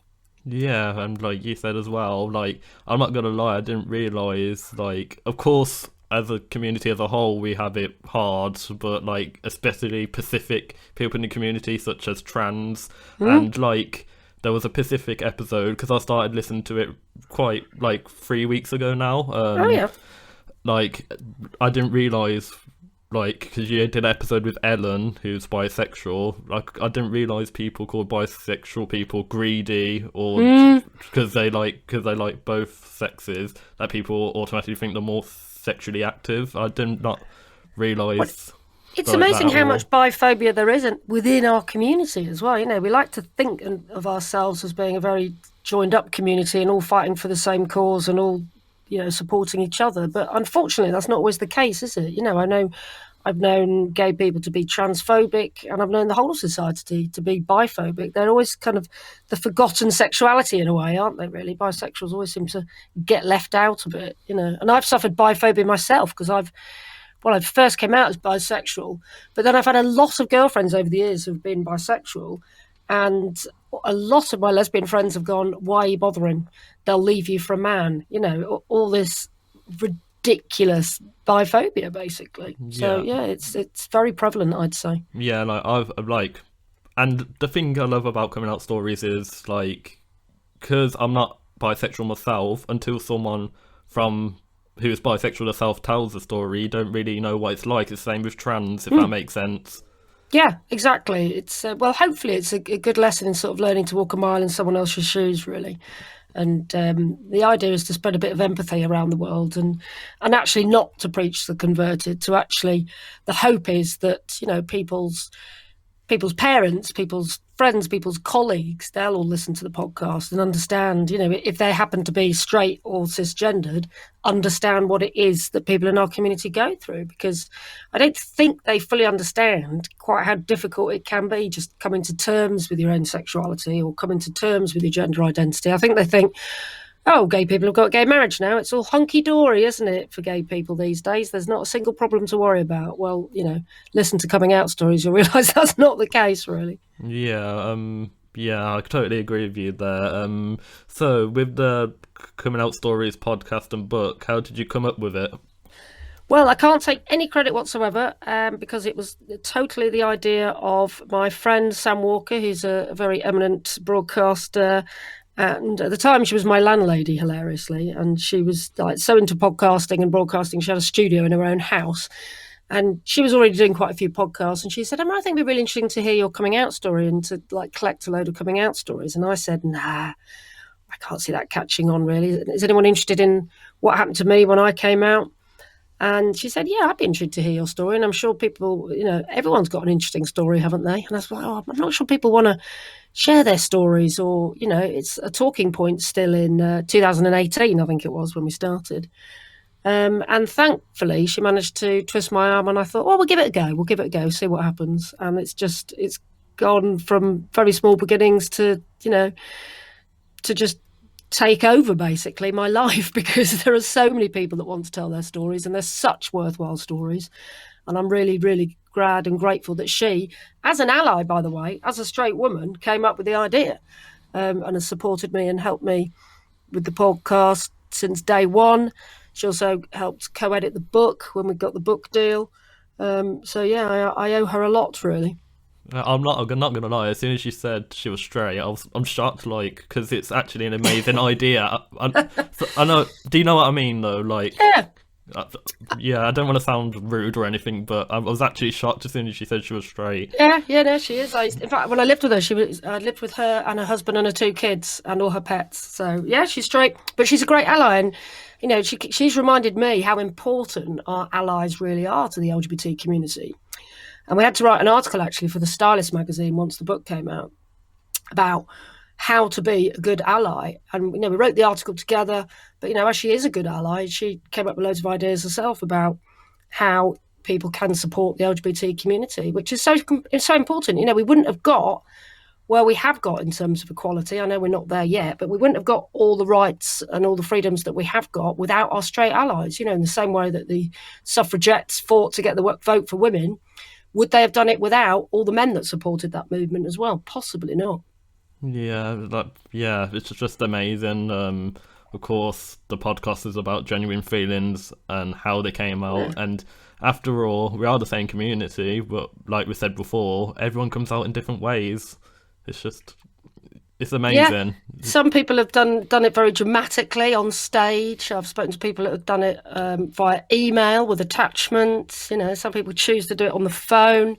But I think most people go for face-to-face, even though I spoke to somebody who did it face-to-face and then immediately put their hands in front of their face because they couldn't bear to see their mother's reaction. So, yeah, there's lots of poignant details and things like that in all of the stories. Yeah, but funnily, because I knew from a young age, I came out through Facebook. I just messaged all my friends. Wow, and how did that work out for you? Not so great to begin with, secondary school, because I knew since like year 6, if not even earlier. And of course I was confused because I think Section 28 just stopped around then, but it was still... Do you see what I mean? Like, because it just stopped, it was still prevalent then, wasn't it? Because even years after Section 28, there were still teachers that didn't know what they were doing and still thought that it was wrong to talk about LGBT issues in school. So the hangover from Section 28 has been quite long-lasting, really. Yeah, so I got confused. I didn't really know. Of course, I knew everyone can hate whatever, but I didn't realise there was really homophobia as such, if you see what I mean. Yeah. And then I learned the hard way at secondary school. I used to lash out because people bullied me, and it's not like me, if that makes sense. Well, it's tough, isn't it? It's tough being bullied, but it's brave to put it on Facebook, because actually that's a very public way of doing it, isn't it? It's kind of like an all-rounder, isn't it? Like everybody's going to know straight away, aren't they? Yeah, I don't know. For me personally, I found it easier because if someone did say something, I could just block. You can't do that as much in real life, if you see what I mean. Oh, I see. Yeah, if someone said something rude, actually in writing, then you can block them, yeah. Yeah. So, your book, is it like a similar sort of way with your podcast, just in writing, or...? Yeah, it's very similar. In fact, basically, what happened was publishers contacted us and said they wanted to make an anthology of coming out stories, and they realised that we'd already gone out and done all the hard work. So I'd been out all around the world collecting these stories for the last couple of years. So they said, this is perfect. This is exactly what we're looking for. So then we went through the process of narrowing down about 70 stories to our favourite 27, and made sure that those 27 stories were, as we're speaking about at the beginning, very diverse. So a real mixture of different ages, genders, sexualities, cultures, religions, backgrounds, all of that. But everyone has got an amazingly powerful story to tell. So we literally transcribed it from the podcast. And then what you've got in between each of those 27 chapters as well is little words of advice and little nuggets and tips from a few different LGBT celebrities and, people with a high profile. So celebrities from people like comedians like Joe Lycett to people like campaigners like Peter Tatchell and Lady Phil. So there's a real mixture in there. So it's hopefully it's a powerful read, but it's quite an easy read is probably the wrong thing to say, but it's an easy to pick up and put down again book. It's all in, there's 27 different chapters, so you could just, read one in half an hour and put it down again and start another one the next day. So hopefully it is a very engaging and positive read. Yeah, that's amazing. I for sure will be getting it soon. I don't normally read, but of course it's coming out stories. But the thing I'm most proud about the book out of everything is the quotes that we got from people who were reviewing it. And one of my all-time favourites, Russell T Davies, wrote back and said, this book is vital. It should be in every school and every home. And yeah, I just wanted to cry when I got that quote from him, because it meant so much to me. And that is what I'd like to see happen to the book, that it does at least get put in every school in the country, because I think that would really, really help. Yeah, I did think that as well. Russell T Davies is really right. Before we go, where can people get your book? Well, pretty much anywhere, any good bookshop. If you want to get it online, what I always suggest is don't go to the big boys and the big companies, you know who I mean. There's a brilliant new independent LGBT-run bookshop, which is based in Manchester, actually. It's called Queer Lit, so queerlit.co.uk. And I know they've got copies at Gaze the Word as well, which is a queer bookshop based in London. So what I always say to people is support LGBT businesses. So yeah, Gaze the Word or Queer Lit is where I'd like people to go to. But get it anywhere you can, but please just get it. And finally, where can people catch your podcast? Yeah, wherever you get your podcast from. So you can search on iTunes or Stitcher or Spotify is where I normally listen to mine. If you literally type in Coming Out Stories, you should find it. It's got a nice rainbow mosaic graphic, and you should see my name as well, Emma Goswell. And you can scroll back and hopefully find a story that you identify with and want to listen to, because there's quite a lot on there now. Yeah, thank you for letting me interview you, Emma. Hope you have a good rest of your day. Thank you so much, Kai. It's been an honour and a privilege. Thank you. Welcome back to the show. So, our guest on the show here today is the fantastic Oscar Holm from Blossoms. So there, Oscar, tell us, you're a society and things like that. What exactly do you offer to the public? Yeah, thank you. So we do loads of different sort of groups. So we predominantly target to 18 to 25-year-olds, and we provide sort of a social offering. So it's centered around providing an alcohol-free space where we provide social opportunities, but also provision of key life skills as well, both in person and online. Yeah, it sort of sounds a little bit similar to like T&Coffee. I'm not entirely sure if you know those guys, but they sort of have a bit of a similar setup and things like that. And I was looking looking through your website earlier and things like that, and I thought some of the services you've got is absolutely fantastic. Like, you know, campaign groups. Oh, the B-Cast podcast. I was really interested. Yeah, absolutely. And thank you for mentioning T&Coffee. We actually work quite closely together. They're fantastic, that organisation. But I suppose we sort of target the younger ones, and their group goes from 18 up. But the B-Cast podcast is going to be launching within the next few weeks, actually. I'm really excited for it, where we've got loads of different activists or people who are just passionate about a certain subject to just come on and just talk with us. We have this organic conversation for about an hour or so, just about one topic, and we don't script it. We don't have like topics. We just literally have one key subject, and we see where it takes us for the hour. And it has been so interesting to record. And we don't filter it either. So with the sort of things that we talk about, they're the real raw subjects that our community are facing, things that we want to talk about that are so often censored or not spoken about because they're still considered a bit taboo. We really go into detail about them. It's been so interesting to record. I will say, I mean, I think that's the beauty with podcasts, isn't it? I mean, the podcasts themselves, so they're not broadcast onto actual like radio airwaves as such, sort of like some of the major stations, but they're sort of like, you can specifically tune into them, can't you? So if you're talking about something that is of that specific interest, you know, you can like log into a website and actually listen to that, rather than, you know, having to listen to, let's say, the regular radio and then have to put up with whatever they're putting on the radio that day. Yeah, exactly. And because it's not going to be regulated, it means that we don't have to worry too much about the topic of conversations or things like that. So I've been quite upfront where we curse, we say things that perhaps you wouldn't want your mum to hear.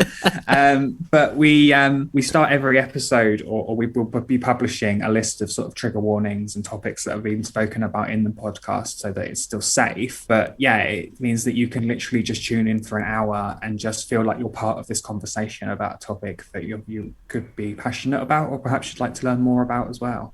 That's absolutely fantastic. And you say about learning more and things like that. I noticed the life skills sessions and things like that, and I thought, yeah, that's sort of the thing that you really want to be teaching in schools and things like that, isn't it? Because there's so many people nowadays that just don't have any sort of life skills as such, and it's a real shame, because LGBT teaching and things like that, it should really be compulsory in schools, shouldn't it? Yeah, absolutely. Well, we're seeing the first generation of people now leaving school who aren't going to be affected directly by Section 28, which was repealed in 2003. And I believe this is the first generation of LGBTQ plus students that are going to receive some form of education around their around identities and around different types of families, how to, you know, have safe sex and stuff like that. And I feel like what we're trying to do is we're trying to grab that group of people who haven't had that opportunity yet to really sort of make sure that they are safe. Because when I was sort of younger, I had the opportunity to surround myself with amazing elder LGBTQ plus people who were there to sort of warn me and protect me about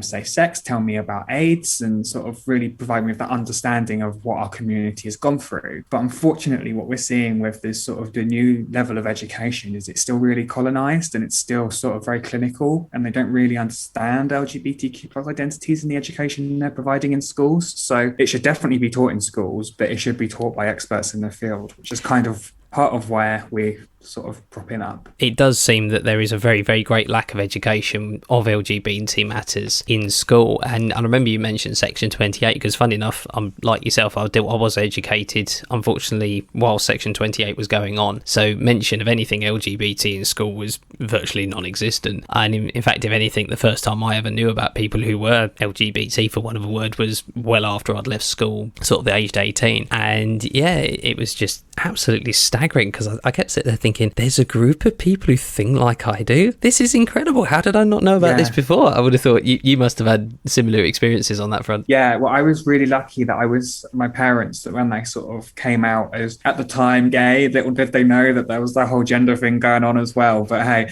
but at the time, they sort of sent me off to a youth group in Brighton. So every Friday after school, I'd drive 2 hours to get to sort of this group for under 18s where I could actually meet like-minded people. And I was like, oh my goodness, there are people like me who would have thought it.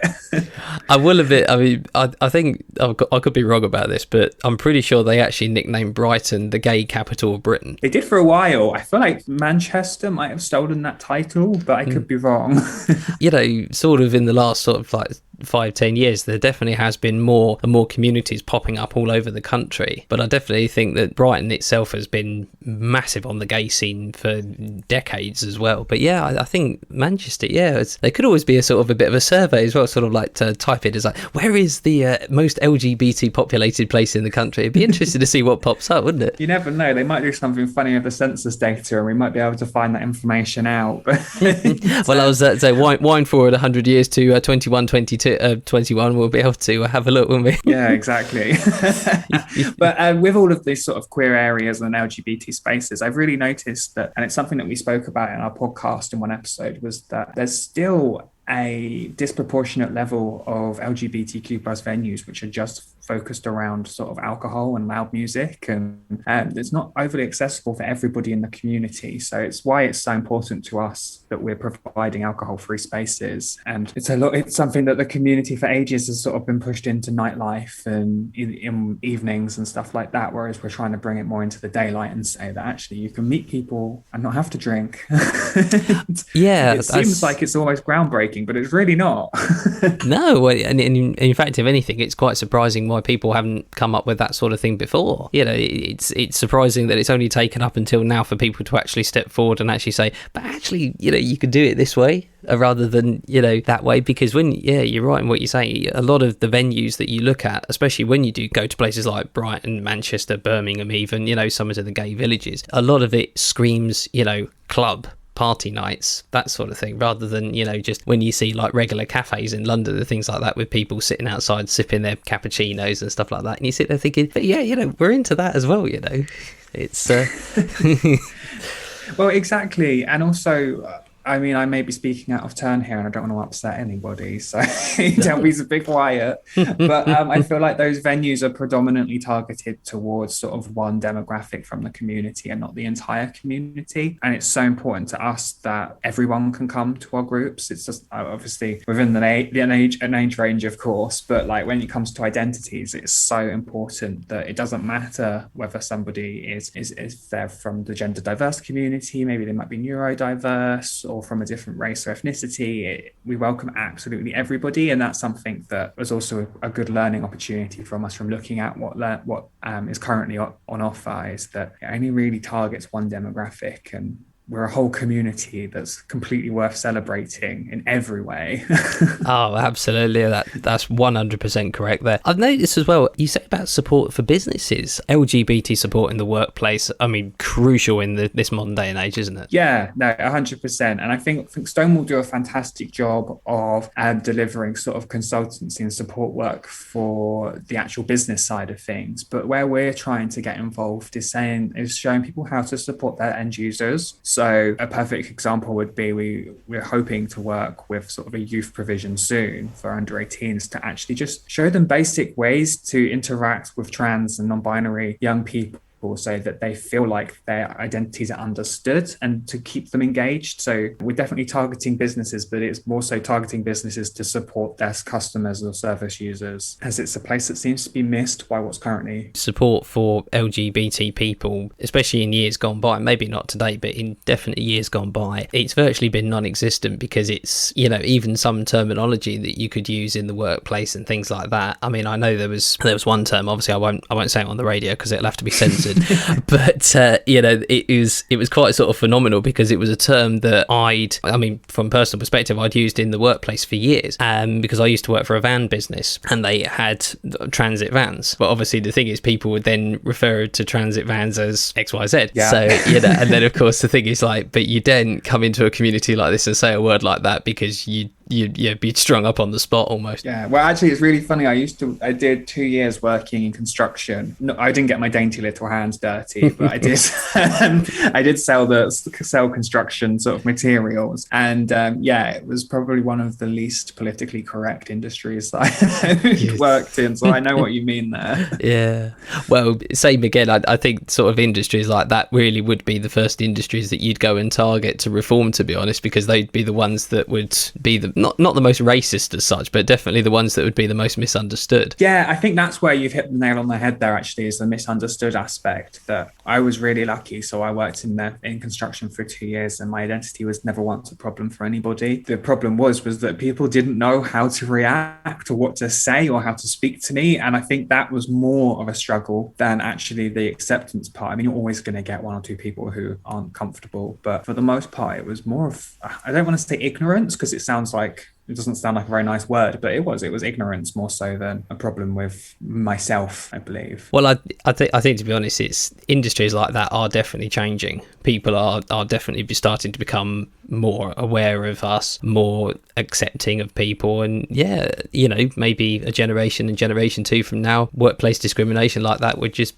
almost cease to exist. I really hope so. I do. I think that, you know, if we've got so many organisations now trying to push towards that if in a few generations we haven't wiped that sort of behaviour out, that the organisations that are involved aren't doing the jobs properly. But I would hope so, because, you know, we target our work to 18 to 25-year-olds, and for us, one of the most important things is that this is the new workforce. These are the new people who are coming into these industries, and it's important for us that when they're ready to join workforces, that they're being treated in a way that is correct. Absolutely, it's fantastic. Well, there you go. You've been listening to Oscar Holm there from Blossoms in Surrey. Thank you for talking to me firstly, but if you wanted to find out a bit more about what we're doing, our website is blossom.lgbt. It's really nice and easy to find, and we're on all the social medias as well, and I'm always happy for a chat. You know, if you're not the right demographic for the group, that's fine. We're still looking for volunteers, and our virtual groups run across the whole country, so it's available for anyone 18 to 25 from the community or an ally. Thanks so much, Oscar. I really appreciate your time today. Thank you.